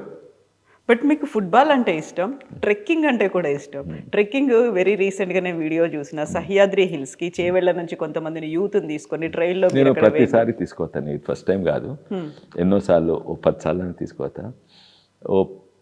ఎస్పెషల్లీ యోగా డే ఉంటుంది కదా, ట్రెక్కింగ్ అంటే అది చాలా ఎంజాయబుల్ కానీ కొన్ని రిస్కీ కూడా ఉంటుంది. 10 మందిని తీసుకోవాలని అనుకో, గుట్టలు ఎక్కినాం అనుకో, వాళ్ళు బీర్లు తాగి కింద పడితే ఇంకా నా రాజకీయ జీవితం 2 కాళ్ళు కూడా 3 చచ్చిపోతుంది. అయితే యోగా డే రోజు నేను యోగా సూర్య నమస్కారం అన్నిట్లో మంచిగా పడితే నేను మీకు ట్రెక్కింగ్ తీసుకుపోతా. ఇది నిజంగానే అవుట్ ఆఫ్ ద వరల్డ్ అండి. అవుట్ ఆఫ్ ద వరల్డ్ అంటే అవుట్ ఆఫ్ ద వరల్డ్. ప్రపంచంలో ఇంత అందమైన జాగాలు ఇక్కడ. నేను ఎన్నో దేశాలు విదేశాలు పోయినా, అక్కడ కూడా ట్రెక్కింగ్ పోయినా, గ్రాండ్ క్యానియన్లో పోయినాను. కానీ ఇంత బ్యూటీ ఎక్కడ ఉండదు. యాక్చువల్లీ రామ్ చరణ్ సినిమాలో కూడా అక్కడనే పెట్టిండ్రు. ఆ పాట ఉంది కదా, అక్కడనే పెట్టిండ్రు. ఆ చికిరి చికిరి అనే పాట వచ్చింది వేరే చుట్టంతా సహ్యాద్రి. సహ్యాద్రి అక్కడనే చుట్టంతా 10 వాటర్ ఫాల్స్ ఉంటాయి. మధ్యలో మనం గుట్ట మీద ఉంటాము, చుట్టన్ని గుట్టలు ఉంటాయి. ఇంత బ్యూటీ ఎక్కడ కనబడదు. అండ్ అయితే ట్రెక్కింగ్ తీసుకోతే, ఎందుకంటే నేను సహ్యాద్రి హిల్స్ బ్యూటీ ఉంటుంది. మీరే చెప్పిండ్రా ఏంటి అక్కడ మీకు ఇష్టమైన ప్లేస్ అనేది వాళ్ళే సెలెక్ట్ చేసుకున్నారా? ఆ స్పాట్ నే మీరు వెళ్ళండి, వెళ్తే బాగుంటుంది మీరు రామ్ చరణ్కి చెప్పిండ్రా, డైరెక్టర్కి చెప్పిండ్రా? రామ్ చరణ్ గారు అడిగితే ఒకసారి నేను చెప్పినాను, ఆయన చూపెట్టిన కూడా. I'll show you that out of the way beauty. మీరు 10 లక్షలు పెట్టి సౌత్ అమెరికా పోయినా కూడా అంత బ్యూటీ దొరకదు. నేను నార్వే పోయినా, ఆడ 7 సిస్టర్స్ అని 7 వాటర్ ఫాల్. ఇది 7 వాటర్ ఫాల్ కాదు, 17 వాటర్ ఫాల్స్ చుట్టుంటాయి. అండ్ ఇది that also it's easy trek. కొనేమో చాలా కష్టమైన ట్రెక్స్, పెద్ద మనుషులు పోలేరు ఇది అంతా. అయితే ట్రెక్కింగ్ గురించి ఎందుకంటే ఇట్స్ టీమ్ బిల్డింగ్ అని. ఇప్పుడు టీమ్ బిల్డింగ్ అంటే మనం అంత ఊర్లో ప్రజలు ఉండొచ్చు, యువకులు ఉండొచ్చు, 10 మంది కలిసి ఛాయ్ తాగితే అది కూడా టీమ్ బిల్డింగ్. ఛాయ్ తాగినప్పుడు కొంచెం రిలాక్స్ అవుతాం. ఉత్తర సీరియస్ డిస్కషన్ కదా, ఛాయ్ మీద కొంచెం జోవియల్ మూడ్ వస్తుంది.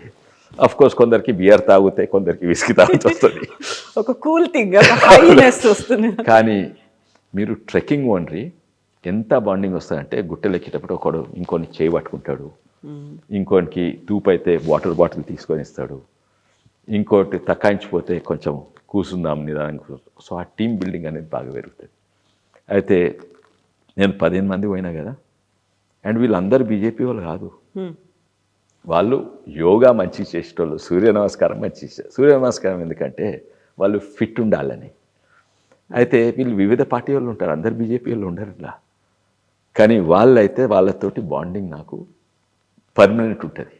ఎవరైతే ట్రెక్కింగ్ పోయినరో, అండ్ వాళ్ళ మధ్యలో కూడా బాండింగ్. ఇప్పుడు కాంగ్రెస్ ఉండొచ్చు, బీజేపీ ఉండొచ్చు, కానీ వాళ్ళకు కరెక్ట్ వాల్యూస్. ఇప్పుడు ప్రత్యేకంగా నేను ఒక కంపెనీ కూడా పెట్టింటుంది రాజకీయాలు రాకముందు. ఎందుకంటే నాకు 3 కొడుకులు, అండ్ వాళ్ళు ఇక్కడ హైదరాబాద్లో పెడితే most dangerous for young boys. అది కొంచెం ధనం ఉంటే అయితే వాళ్ళు బియర్లు, పబ్లు, మోటార్ సైకిల్ రేసింగ్లు, అంటే రోడ్ల మీద ఇవన్నీ కూడా, అండ్ ఇవాళ రేపు డ్రగ్స్ కూడా మొదలైనవి. చాలా డేంజరస్ హైదరాబాద్లో పైసలు వాళ్ళు వాళ్ళ ఇంట్లో పిల్లలు పెరగాలంటే. అయితే నేను రాజకీయాలకు రాకముందు అడ్వెంచర్ ట్రైల్స్ అని ఒక కంపెనీ పెట్టినాను.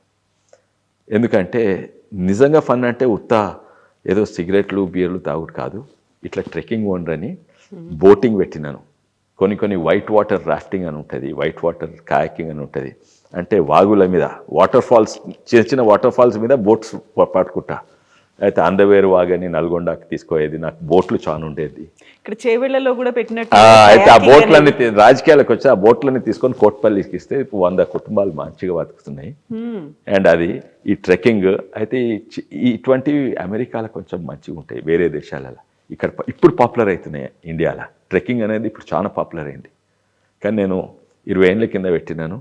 రాజకీయాలకు వచ్చినాక నేను 15 మెంబర్స్ తీసుకొని, ముఖ్యంగా ఏంటంటే ఇంకోటి శివాజీ గుట్టలు, శివాజీ కిలాలంటే లార్డ్ ఆఫ్ ద రింగ్స్ అనే సినిమా ఉంటుంది, వాల్ట్ డిజ్నీ సినిమాల కిలాలు కదా, అవన్నీ ఆర్టిఫిషియల్గా CGI గ్రాఫిక్స్. ఇది నిజమైన ఇటువంటి కిలాలు ఎక్కడుండేవి. ఆ కిలాలు ఎక్కేందుకు కూడా ఎంత కష్టం అంటే చాలా కష్టం. అయితే ఆ కిలాలకి ఎక్కిచ్చేది అనమాట. అయితే వాళ్ళకు టీమ్ బిల్డింగ్ స్పిరిట్ అవుతుంది అని ఎక్కించేది. ఇప్పుడు కూడా పోవాలి నేను. నాకు ఒక డిప్రెషన్ ఉంది ఏంటంటే, 2 కారణాలు నా లైఫ్లో డిప్రెషన్. అన్నీ మంచిగా ఉన్నాయి. ఒకటేమో జ్యుడిషియరీలో కరప్షన్ ఎక్కువైంది, అంటే సుప్రీంకోర్టు వరకు. ఇంకోటేమో నాకు ఒక మోకాలుకు ఇదైంది, సర్జరీ అయింది. అయితే ట్రెక్కింగ్ కొంచెము మెల్లగా పోవాలి, ఎక్కువ తక్కువ పోవద్దు. ఈ 2 కారణాలు depression. Otherwise everything is fine. So trekking అనేది వీ హ్యావ్ టు ఎంకరేజ్ అండి. అండ్ మీ ఛానల్ ద్వారా కూడా మీరు అయినా కానీ మీరు కాలికి సర్జరీ అయినప్పటికీ కూడా ఫర్ ట్రెక్కింగ్. అవును, కానీ ఐ టేక్ ఇట్ ఈజీ. మరి కార్లు ఏంటి, అన్ని కార్లు ఉన్నాయి ఇంట్లో, మీకు ఇష్టమా, ఎవరికి ఇష్టం అసలు? ఓల్డ్ వింటేజ్ కార్ల దగ్గర నుంచి నాకు కలెక్షన్. వింటేజ్ కార్ ఇష్టం, కానీ మా పెద్ద కొడుకు ఆనందిత్ ఆయన కార్లు అంటే పిచ్చి. ఆయన రేసింగ్ కార్ కావాలని, రేసింగ్ కార్ డ్రైవర్. నువ్వు పెద్దగా ఏమంటే రేసింగ్ కార్ డ్రైవర్. ఎవరైనా ఒప్పుకుంటారా? అసలు తల్లిదండ్రులు పేరెంట్స్ ఒప్పుకోరు కదా. ఒప్పుకోరు, నేను ఒప్పుకోలేదు అండ్ ఆల్ దాట్. అయితే సరే చెప్పినాం, ఎప్పుడైనా అదే. అయితే నువ్వు ఇంజనీరింగ్ చేసినాక చూద్దాము. అయితే ఆటోమొబైల్ ఇంజనీరింగ్ చేసి వచ్చి ఇప్పుడు చేసినా కదా చేయాలి.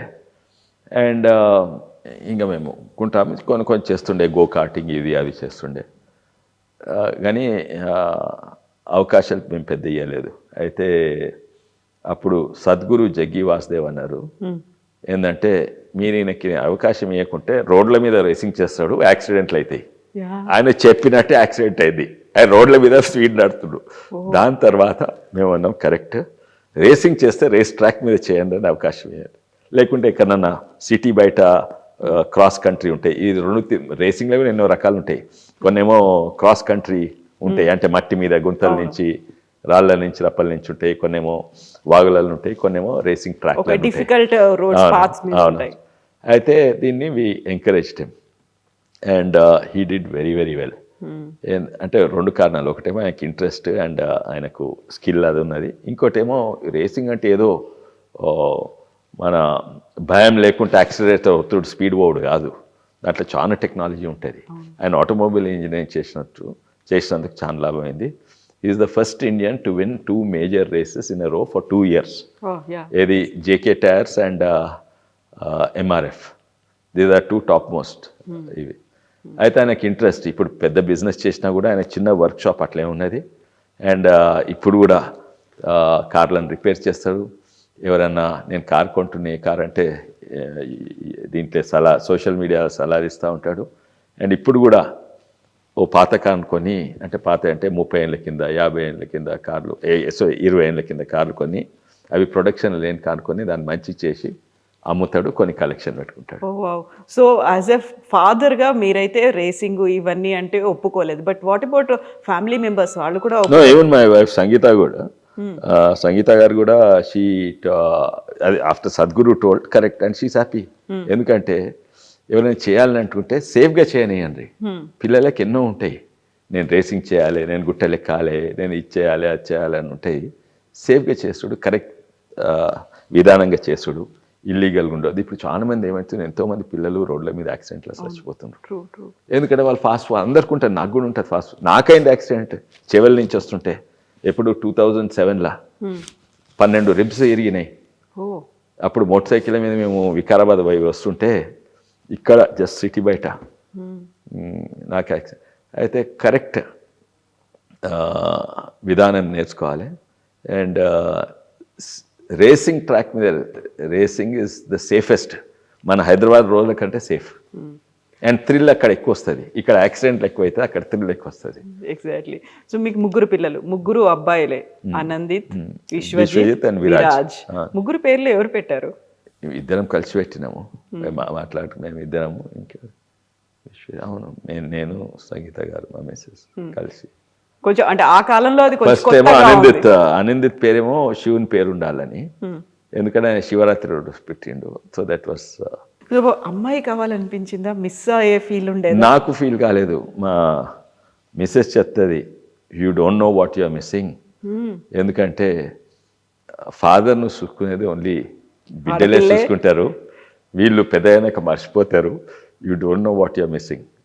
కానీ ఇప్పుడు గ్రాండ్ డాటర్ ఉన్నది, మన్మరాలు ఉన్నది, చాలా మజా వస్తుంది. ఓకే, బికాస్ దే ఆర్ 4 డాటర్సే కాబట్టి she knows very well. No, even అది నాకు కూడా 3 సిస్టర్స్, ఎల్డర్ సిస్టర్స్. ఓకే, అయితే సో ఇప్పుడు ఎలా ఉంది ఫీల్, ఒక తాత కూడా అయిన తర్వాత? మంచిగా ఉన్నది. కానీ నేను అందరు చెప్తారు, నన్ను తాత అని వీళ్ళకండి. ఏమంటారు మరి? ముసవంతి అనిపిస్తారు. ఏమని పిలుస్తారు? గ్రాండ్ పా? కొంటెగా పేరు పెట్టి పిలుస్తారు. ఓ, కొంటె విశ్వేశ్వర్. విష్ ఉంటుందా? విష్ అని అంటారే. Okay. I can see that emotion in you, అది కనిపిస్తోంది. That's the biggest joy in life అండి, there's no doubt. The biggest joy in life is children and grandchildren. చాలా మంది అంటారు మోర్ దెన్ పిల్లల కంటే you will enjoy the grandchildren more. No, I enjoy my 3 children a lot and I enjoy the grandchildren also a lot.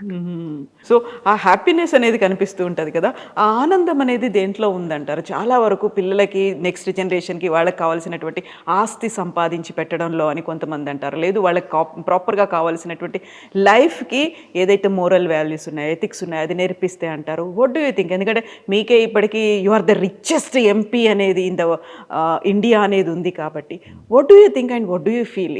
ఏమి ఇవ్వాలంటారు next జనరేషన్కి? First వాళ్ళకు happiness అనేది కనబడాలి.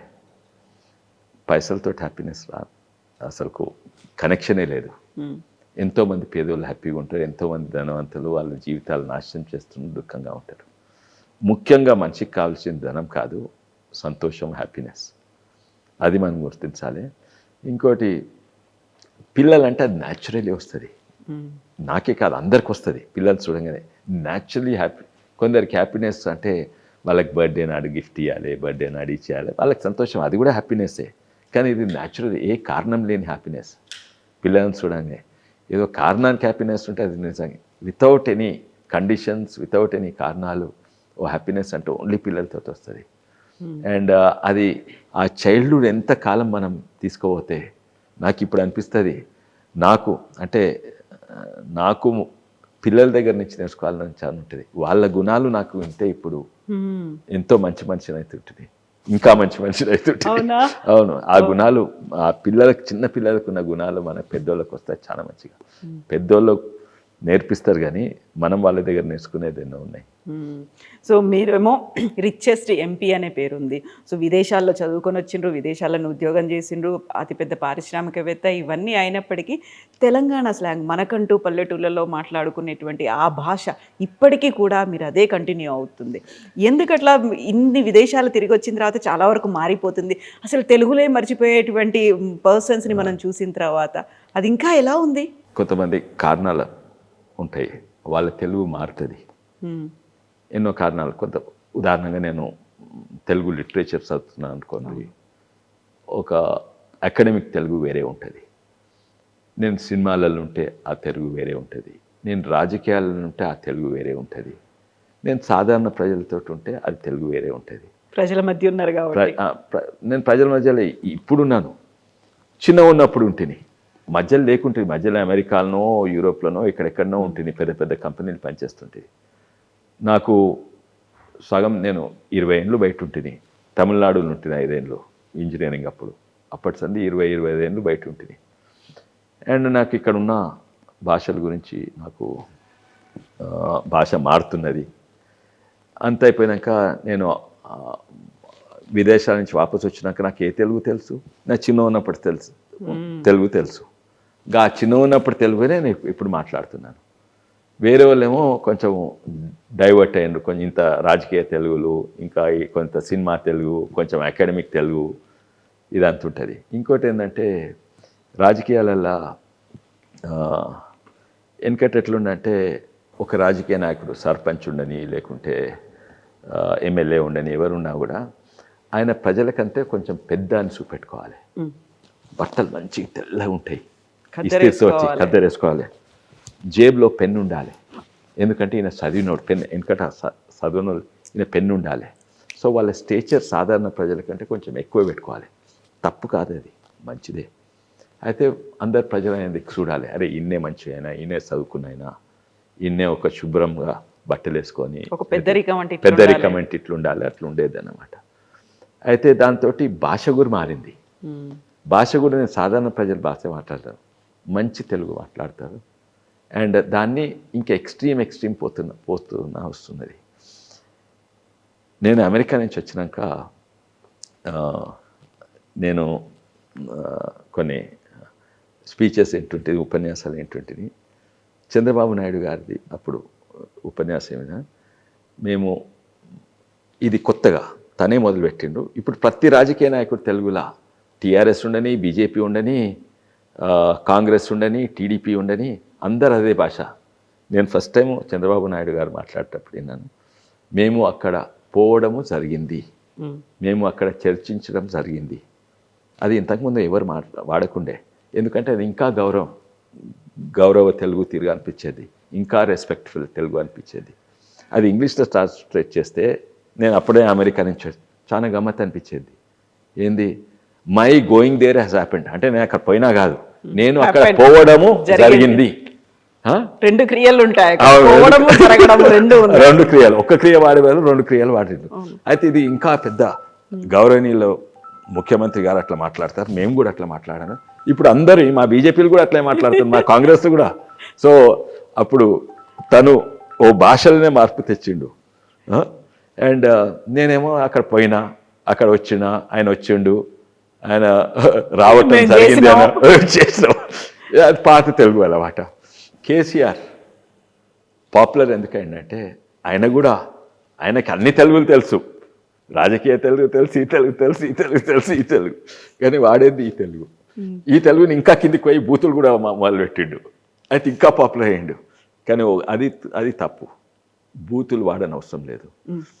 అండ్ యాక్చువల్లీ ఓ పీరియడ్ ఉండే తెలంగాణ రాజకీయ హిస్టరీలో, ఎంత బూతులు మాట్లాడితే అన్ని సప్పట్లు, అన్ని సీటీలు కొట్టు. ఇప్పుడు తగ్గింది, అది చాలా మంచిది. బట్ ఇప్పుడు కేసీఆర్ మాట్లాడుతున్నాడు అంటే కాదు, రేవంత్ మాట్లాడుతున్నాడు, రేవంత్ మాట్లాడినందుకే మేము ఇట్లా మాట్లాడుతున్నాం, ఏదైతే టిట్ ఫర్ టాట్ అనేది ఉంటుందో అది మేము చూపించాలి కదా అనే ఒక మాట ఉంది కదా. ఇది మొదలుపెట్టింది కేసీఆర్ గారే, దాంట్లో డౌటే లేదు. ఈ బూతులు ఇన్ఫ్యాక్ట్ అప్పుడు ఎక్స్ట్రీమ్ ఆపోజిట్ ఉండే, ఎక్స్ట్రీమ్ నేను అన్నట్టు పోవడం జరిగింది, ఇవన్నీ అంత నుంచి సడన్ కిందికి తీసుకో కాంట్రాస్ట్ ఉండే. మళ్ళీ దాని తర్వాత కొందరు వేరే పార్టీ వాళ్ళు కూడా మాట్లాడడం మొదలుపెట్టిండ్రు, వాళ్ళకు కూడా సపోర్ట్లు సీటీలు వచ్చి మొదలుపెట్టినాయి. కానీ పీక్ పోయింది టీఆర్ఎస్ జమానాలే బూతులు. అండ్ అందరు అదే మాట్లాడేది, రామారావు కొడుకు రామారావు తర్వాత వీళ్ళు కూడా అదే మాట్లాడేది. అదైతే నాకైతే నవ్వు వచ్చింది. భారతదేశంలో అన్నిట్లో పెద్ద ప్రెస్ కాన్ఫరెన్స్ ఎప్పుడైందో తెలుసా అండి? కేసీఆర్ గారు ఉన్నప్పుడు ప్రగతి భవన్లో నేషనల్ ప్రెస్ కాన్ఫరెన్స్ స్టేట్లో పెడితే మన రాష్ట్ర ప్రెస్ ప్లస్ ఢిల్లీ ప్రెస్ పిలుస్తారు. ఢిల్లీ కాదు, Malayali press, Punjabi press, Karnataka press, Tamil Nadu press, Meghalaya press, Nagaland ప్రెస్ను అందరినీ పిలిచి హోటల్ అకామిడేషన్ ఇచ్చి మొత్తం ఆడిటోరియం మొత్తము ప్రెస్. ఫస్ట్ మినిట్ నుంచి లాస్ట్ మినిట్ వరకు బూతులు. ఇక నిర్మలా సీతారామన్ అంటే ఇక నేను ఆ బూతులు చెప్పలేదు. మోడీ గారిని అన్ని బూతులే. సో అది ఎక్స్ట్రీమ్ లెవెల్, అది పీక్ పోయిందనమాట. తెలంగాణ ఉద్యమం అప్పుడు కోపంతో ఈ కొడుక ఆ కొడుక అని అందరు అన్నారు, ఆ కుటుంబ సభ్యులు అందరూ అన్నారు, అది అనేది లేకుండా కానీ అన్నారు. సో అదే ఎక్స్క్యూజ్. కానీ అది కంటిన్యూ అయింది, ఎందుకంటే పోలీసు వాళ్ళు వచ్చి విపరీతంగా మన వాళ్ళను లాఠీచార్జ్ చేసి కొట్టి ఇది అది చేసే వరకు వస్తాయి కొందరికి, వాళ్ళ అప్బ్రింగింగ్ బట్టి వస్తాయి. నాకు కేసు కూడా పెట్టినాను, అది అట్లనే నానిపోయింది. అప్పుడు ఆయన టీఆర్ఎస్ నుండే ఫోన్ చేసి, ఆయన్నే నాకు ఫోన్ చేసిండు, టీఆర్ఎస్ నాయకుడు, ఎంపీ క్యాండిడేట్. నన్ను ఎప్పుడు నా జీవితంలో ఎవ్వరు కూడా ఈ కొడుక ఆ కొడుక అని ఎప్పుడు నేను పాత బస్తీలు పెరిగిన ఓల్డ్ సిటీలా. చిన్న ఉన్నప్పుడు బస్తీ వాళ్ళతో బాగా ఆడుకునేది, గోటీలు ఆడుకునేది, ఇది ఆడుకునేది. చిన్న ఉన్నప్పుడు పెద్ద అయినాక ఎవ్వరు నన్ను ఈ కొడుక ఆ కొడుక, మీ అవ్వ మీ అమ్మ అని ఎవరు తిట్టలేదు. ఫోన్ చేసి తిట్టును మొదలుపెట్టిండు. అయితే నేను కేసు వేసిన, ఫార్చునేట్లీ అప్పుడు రికార్డింగ్ ఉండే, నేను కేసు పెట్టిన. ఇప్పుడు ఆయన కాంగ్రెస్ పార్టీలో జాయిన్ అయ్యిండు. పొజిషన్ ఏం లేరు కానీ, బట్ కాంగ్రెస్ పార్టీలో లేడు, కేసు అట్లే లాలుతుంది అది. సో ఈ కల్చర్ మొదలైంది టీఆర్ఎస్ అప్పుడు. సంతోషం ఇప్పుడు అది కొంచెం తక్కువ ఉన్నారు, కొంత వాడతారు అప్పుడప్పుడు, కానీ తక్కువైంది, చాలా తక్కువైంది. లేకుంటే తెలుగు భాష గురించి మాట్లాడుతున్నా చాలా రెస్పెక్ట్ఫుల్గా పెరిగింది, ఓవర్ రెస్పెక్ట్ఫుల్గా పెరిగింది. మొత్తం క్రాష్ అయింది తెలంగాణ, మళ్ళీ ఇప్పుడు మెల్ల కొంచెం రెస్పెక్టివ్. కానీ మనం గమనించాలి ఏంటంటే ప్రజలు మాట్లాడే తెలుగు వేరు, రాజకీయ నాయకులు మాట్లాడే తెలుగు వేరు. మైక్ ముంగటుంటో తెలుగు మాట్లాడతా, మైక్ లేకుంటో తెలుగు మాట్లాడతా. Of the record, on the record. ఆ భాషనే మారుతుంది చూడండి కొందరి. సినిమా తెలుగు వేరే, అకాడమిక్ తెలుగు వేరే, ఇవన్నీ. సో ఇప్పుడు రాజకీయాల గురించి మాట్లాడుకుంటే కొండా విశ్వేశ్వర్ రెడ్డి గారు ఒక రైట్ ప్లేస్లోనే రాజకీయాల్లో ఉన్నారా, పబ్లిక్ రిప్రజెంటేటివ్ అవుతున్నారా? ఇన్ ద ఫ్యూచర్ ఏం అవ్వాలి అంటే ఏం చెప్తారు? ఇప్పుడు కాదు, I was always in the right place. ఎందుకు ఫస్ట్ టీఆర్ఎస్లో, నాకు ఎందుకు టీఆర్ఎస్లా? కేసీఆర్ నాకు చుట్టమా, లేకుంటే పైసలు ఇచ్చిండా, లేకుంటే ఇవన్నీ ఉన్నాడా?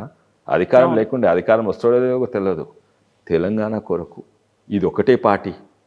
కాంగ్రెస్ పార్టీ ఇటు అటు అంటుంది, టీడీపీ పార్టీ రెండు కన్నులు అంటున్నది, తర్వాత బీజేపీ ఎక్కడనో ఢిల్లీలో ఉన్నది.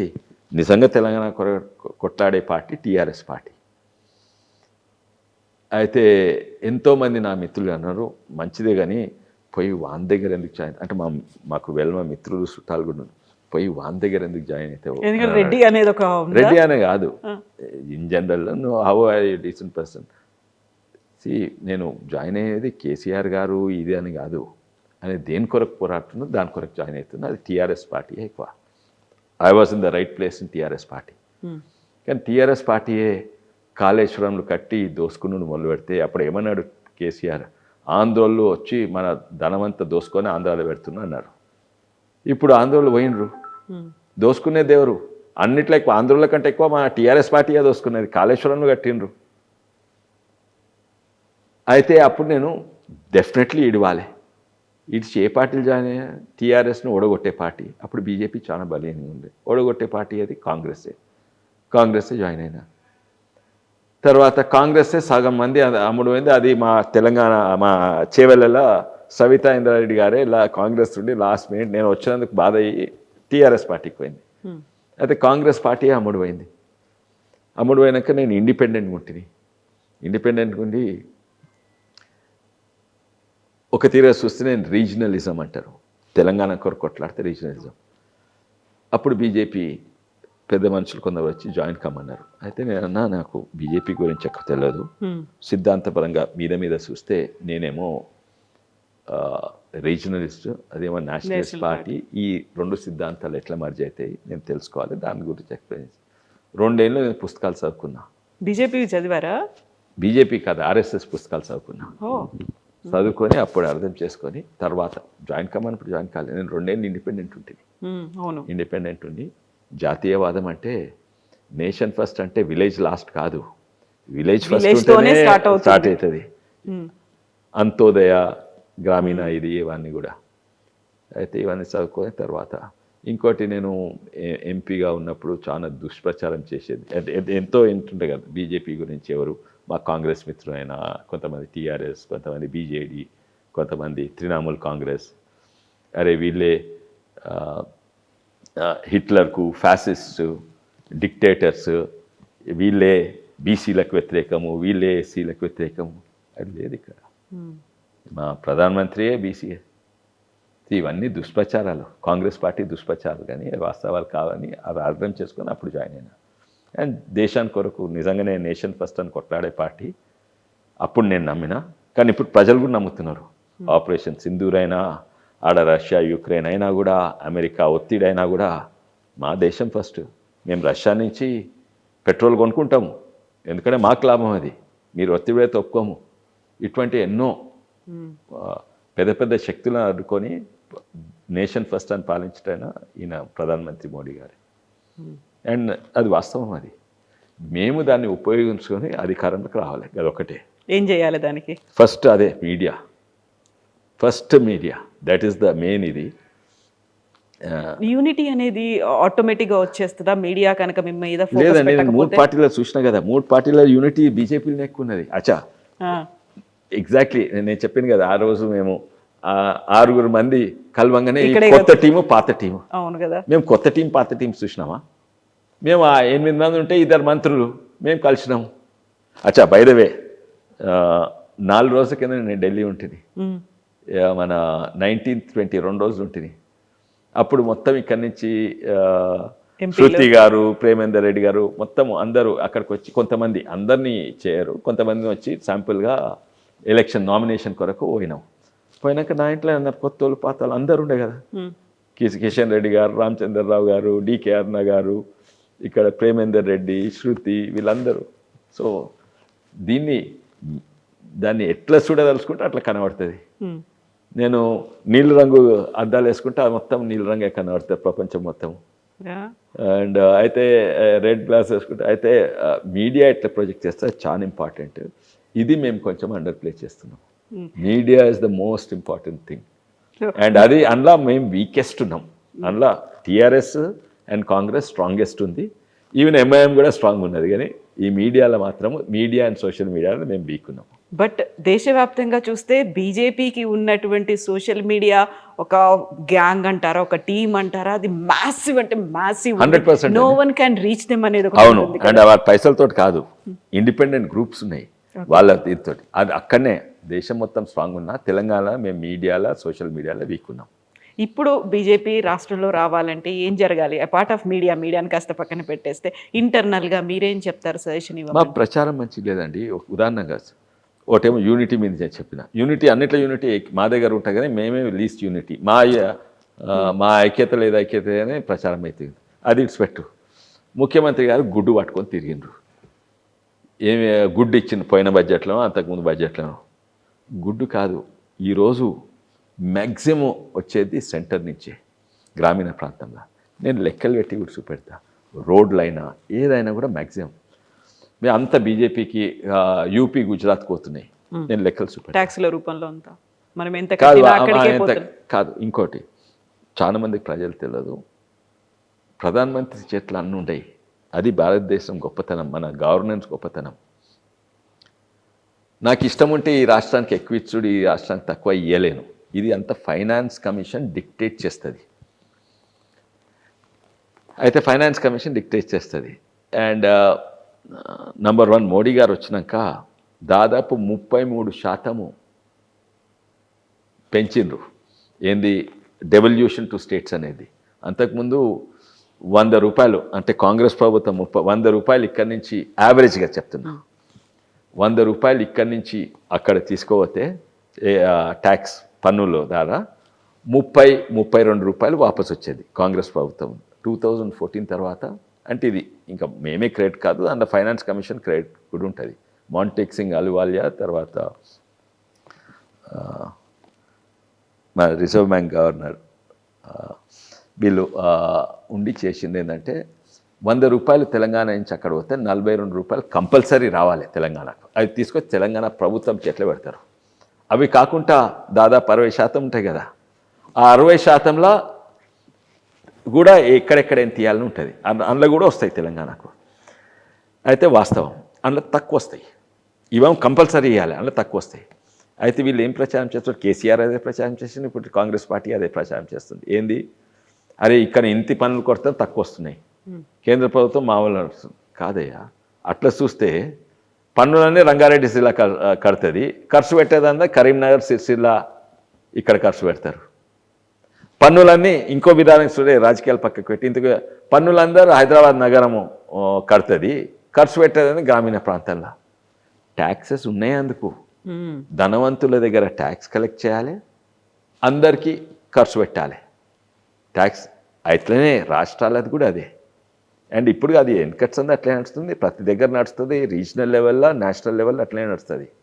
నేను ఇక్కడ అంత ట్యాక్స్ బంజారా హిల్స్ వాళ్ళు ఎక్కువ కడితే అన్నీ ఇక్కడ ట్యాక్స్ ఇక్కడనే ఖర్చు పెట్టాలని ఉండొద్దు. అదే అందుకే ప్రభుత్వం అవసరం. ఓకే, ఇప్పుడు బీజేపీ అయితే ఉదాహరణగా అయితే దుష్ప్రచారం అంటుంది కదా, రైతులు వాళ్ళు 6 గ్యారంటీలు ఇచ్చిండ్రు.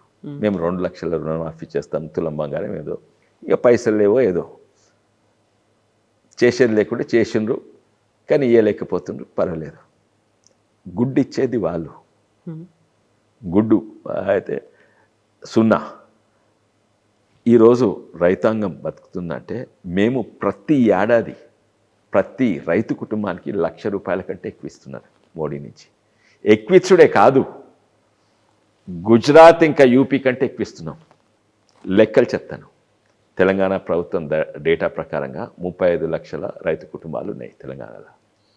ప్రతి ఏడాది 25,000 కోట్లు సెంటర్ నుంచి వరి కొనుగోలు కొరకు ఇస్తున్నారు. అన్నిట్లో ఎక్కువ పర్ క్యాపిటల్ రైతుకు అన్నిట్లో ఎక్కువ వరి కొనుగోలు యూపీ, గుజరాత్ కంటే ఎక్కువ ఇస్తుండ్రు. అరే వాళ్ళు ఎందుకు ఇస్తుండ్రు? వాళ్ళు ఇస్తుండ్రా? మేము బియ్యం వడ్లు ఇస్తున్నాం కదా. వడ్లు ఎవరికి అవసరం లేదు. మనం తినేదానికంటే 7 ఎక్కువ పండిస్తున్నాం తెలంగాణ. ప్రతి రాష్ట్రం తినేదానికంటే ఎక్కువ అవసరం. వరి దేశానికి అవసరం లేదు. ఎక్స్పోర్ట్స్ అయితే లేవు.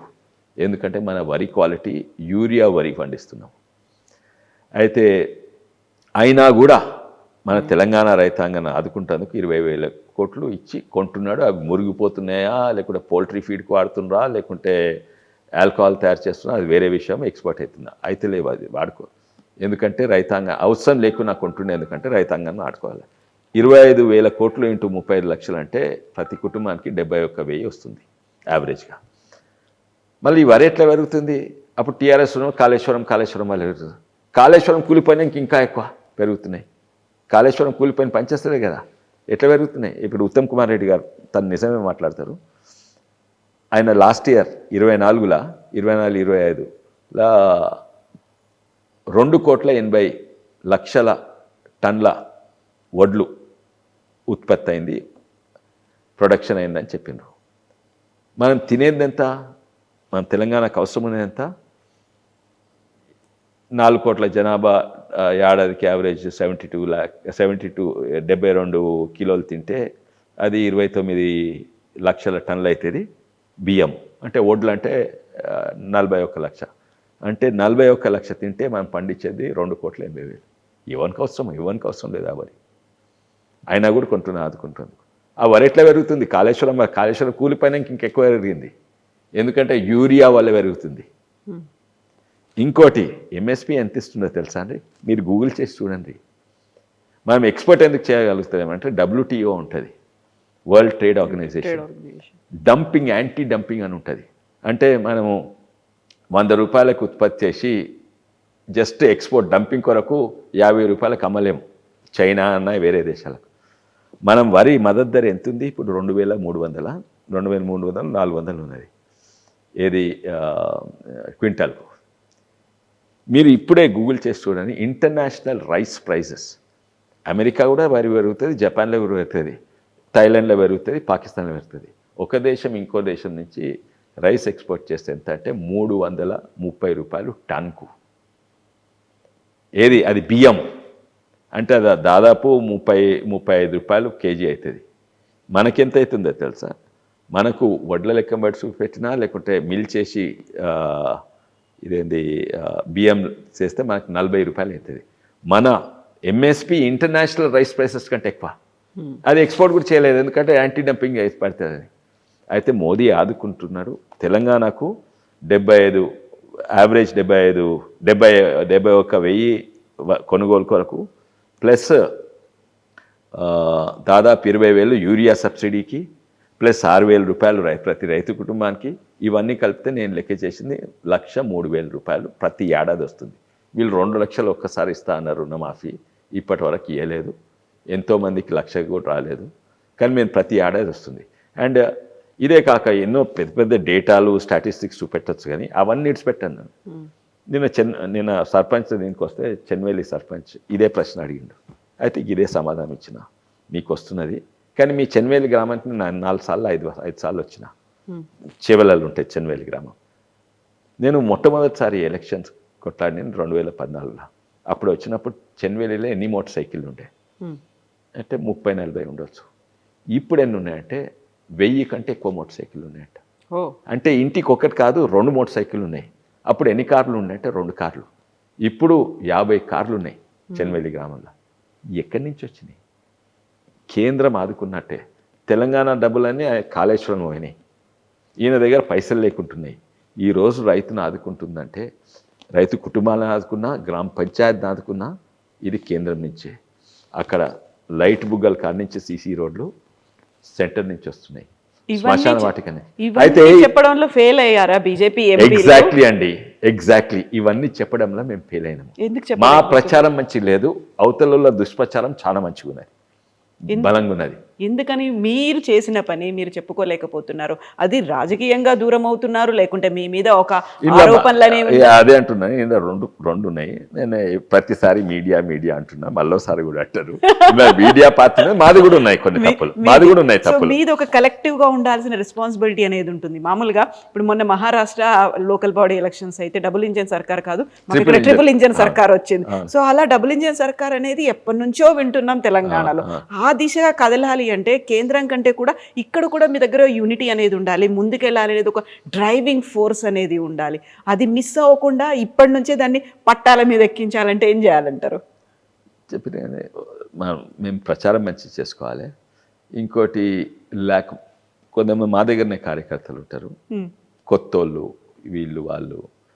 అండ్ కొత్తోళ్ళు అంటే నేను కూడా కొత్త అయిందే, కానీ రాజకీయ ఎక్స్పీరియన్స్ లేని వాళ్ళు. అండ్ వాళ్ళకి ఎన్నో ఆశలు ఉంటాయి, వచ్చింది ఓ కారణం వల్ల. అండ్ దీంతో కొంచెం డిస్టర్బెన్స్ ఉంటాయి, కానీ అవి యాక్చువల్లీ చాలా తక్కువ. ముఖ్యంగా నేను బయటికి ఐక్యత చూపెట్టాలి, కానీ చూపెట్టుకోలేకపోతున్నాము. చూపెట్టుకోలేకపోతున్నాము. అండ్ దీంట్లో మాది కొంచెం పాత్ర ఉన్నది, మీడియా ఎక్కువ పాత్ర ఉన్నది. అండ్ మాకు చాలా బాధ్యత ఉన్నది. నేను చెప్పిన కదా 3 పార్టీలు ఉంటుంది, అన్నిట్లో ఫ్రీ అంటే టీఆర్ఎస్లా నేను ఇష్టమున్నది చేసుకోవచ్చు. కొన్నిసార్లు ఇక్కడ ఓకు అక్కడ ఓకు ఇది చేయి చెప్తారు. బీజేపీలు ఉంటే ప్రతి వారం ఏదో పనిస్తారు. ఇంకోటి అంటే వాళ్ళ బీజేపీ పార్టీ అంటే వాళ్ళ దృష్టి మెయిన్ మాది ఎలక్ట్రల్ పాలిటిక్స్ వరకు మాకు చేతులు కట్టేసినట్టు అవుతుంది. ఎందుకంటే బీజేపీ పార్టీ అన్ని పార్టీల వాళ్ళు ఏంది, పొలిటికల్ పార్టీ ఉంటే నెక్స్ట్ ఎలక్షన్ ఎట్లా గెలవాలి, వాళ్ళ విజన్, వాళ్ళ పాలసీస్, వాళ్ళ చెప్పిన మాటలు అంతవరకే. బీజేపీ ఏమో 2047 వరకు మేము వికసిత్ భారత్, వాళ్ళ 10 ఏళ్ళ ప్లాన్ ఉంటుంది, 50 మంచిది, దేశానికి మంచిది, కానీ రాష్ట్రానికి మంచిది. కానీ మాకు రాజకీయాలకు ఎలక్ట్రల్ పాలిటిక్స్ డిసడ్వాంటేజ్. అది 50 ఏళ్ళ తర్వాత ఎట్లుండాలి, 10 ఏళ్ళ తర్వాత ఎట్లుండాలి బీజేపీ అది చూస్తుంటుంది, వేరే పొలిటికల్ పార్టీ రేపటి గురించి చూస్తుంటాయి. మా బాధ్యతలు కూడా అట్లే ఉంటుంది. మీరు కింది నుంచి జాతీయవాదం పెంచాలి, వేరే పార్టీలు మీరు కింది నుంచి ఓట్ బ్యాంకులు ఓట్లు ఎట్లా తీసుకురావాలని అంటుంటుంది. మీరు కింది నుంచి దేశాన్ని సిద్ధాంతాన్ని పెంచాలి, జాతీయవాదమైన సిద్ధాంతాన్ని పెంచాలని మాది ఉంటుంది. దాని కొరకు ఇప్పుడు సంసద్ కేలియా తర్వాత ఎన్నో ఉంటాయి. ఈ రామ్జీ గురించి ప్రతి వారం ఏదో ప్రోగ్రామ్ ఉంటుంది. ఇంకోటి ఏంటంటే నాకు మంచిగా అనిపిస్తుంది, కానీ పొలిటికలీ అది ఎక్కువని నాకు నిజామాబాద్లో బాధ్యత ఇస్తుంది, నన్ను ఇక్కడ కరీంనగర్లో బాధ్యత ఇస్తుంది. టీఆర్ఎస్ పార్టీ నువ్వు అక్కడ ఎందుకు పోతున్నావు, అక్కడనే ఉండాలని అంటారు. ఇక్కడ వాళ్ళు అక్కడ పోద్దు, అక్కడ వాళ్ళు ఇక్కడ. మాకేమో మొత్తం రాష్ట్రంలో ఓసారి ఖమ్మం పోమంటారు, ఓసారి ఇక్కడ పోమంటారు, ఎక్కడెక్కడనో పోవాలి నేను ఏదేదో ప్రోగ్రామ్. అయితే ఏడాదికి ఓ 10 ప్రోగ్రాంలు అట్టుంటాయి. ఓసారి భువనగిరికి పోమంటారు, భువనగిరిలో ఈ కార్యక్రమాన్ని ఇన్ఛార్జ్. అయితే వాళ్ళు నీ దగ్గర ఉండి నువ్వు ఎంపీ గెలువు, నీ లక్ష్యం ఏంటంటే నెక్స్ట్ ఎంపీ నువ్వు గెలవాలి, లేకపోతే నెక్స్ట్ ఎంపీ సీట్ బీజేపీ ఉందా అది ఉండదు వాళ్ళకు. అది కూడా ఉంటుంది, కానీ అది సెకండరీ. మీ దగ్గర జాతీయవాదాన్ని పెంచాలి అట్లా. సో ఎలక్ట్రల్ పాలిటిక్స్కు KCR the most maximum winning ఇది. దాని తర్వాత కాంగ్రెస్, దాని తర్వాత ఇది. అయితే మాకు కష్టం ఎక్కువ పడాలి, సేమ్ రిజల్ట్ వస్తుందని మాకు కష్టం ఎక్కువ ఉంటుంది. అండ్ ఎవ్రీ డే ఏదో ప్రోగ్రామ్ ఉంటుంది మాకు. అండ్ దాన్ని ఎంజాయ్ చేస్తున్నారా ఆ కష్టాన్ని మీరు? కొన్ని ఎంజాయ్ చేస్తామండి, కొన్ని ఏమో మెయిన్ ఏంటంటే I have to balance party programmes with ప్రజలు వస్తుంటారు, నాకు సీట్ కావాలి, ఇవి చెప్పిన కదా, నాకు కరెంట్ వస్తలేదు, నాకు రోడ్లు వస్తలేదు, అది కూడా నేను చేస్తున్నా. ఇప్పుడు నేను కొత్త కార్యక్రమం పెట్టిన, అది కొంచెం మంచిగా కావాలి బీజేపీ పార్టీకి. నేను నాది ఇంజనీరింగ్ కదా, ఇప్పుడు కొత్త యంత్రాలు చేస్తుంటా. ఇప్పుడు ఒక కొత్త యంత్రం చేసినాను, అది మోస్ట్ ప్రాబ్లీ పనిచేస్తుంది. ఏంటంటే మన సిమెంట్ కంకర్ మిక్సింగ్ చేసేది ఉంటుంది కదా, చెట్ల వేస్తారు కాదు, ఇట్లా తిరుగుతూ ఉంటుంది, అందులో ఉష్కే, నీళ్లు, సిమెంట్, కంకర మిక్సర్ ఉంటుంది కదా, అదే కానీ డాంబర్ మిక్సర్ చేస్తున్నా. డాంబర్ మిక్సర్ ఉండదు, అది అట్లా వేరే తిరిగి ఉంటుంది. అది చేసి ఇప్పుడు ఊర్లల్లో గుంతలు ఉన్నాయి, ఆ గుంతలు నింపేది మెషిన్ తయారు చేస్తున్నా. చాలా అగ్వాల, చాలా చీప్గా ఇది నింపొచ్చు, ఇది చేయవచ్చు. సో దాంతో ఒక దీంతో నేను ఎప్పుడైనా నేను గెలిచింది ఎందుకు, ఏదో రాజకీయాలు చేసినందుకు కాదు, అరే వీడు మంచోడు రాని ఓ అభిప్రాయంతో దాంట్లోనే మ్యాక్సిమం గెలుస్తాడు ఎవరైనా. అయితే నేను బాత్రూమ్ క్లీన్ చేస్తా, అరే వీడు ఎవరు చేయండి బాత్రూమ్ క్లీన్ చేస్తా. ఇప్పుడు ఆల్మోస్ట్ 450 గ్రామాలకు పోయి క్లీన్ చేస్తున్నాము. ఇంకా టోటల్ 700 గ్రామాలు ఉన్నాయి గ్రామ పంచాయతీలు. ఇంకా తాండాలంటే కొన్ని ఎక్కువ 1000 వరకు ఉంటాయి కదా. సో ఈ 5 ఇయర్స్లో హోప్ఫుల్లీ అన్నీ చేస్తా. కానీ ఇప్పుడు ఇది కూడా చేస్తాం అనుకోండి, ఎందుకంటే ఇది రోజు ఆ గుంతలలో పడతాయి, ఆటోలైనా మోటార్ సైకిల్ అయినా కార్లు అయినా. దీంతో లాభం బాగా అవుతుంది.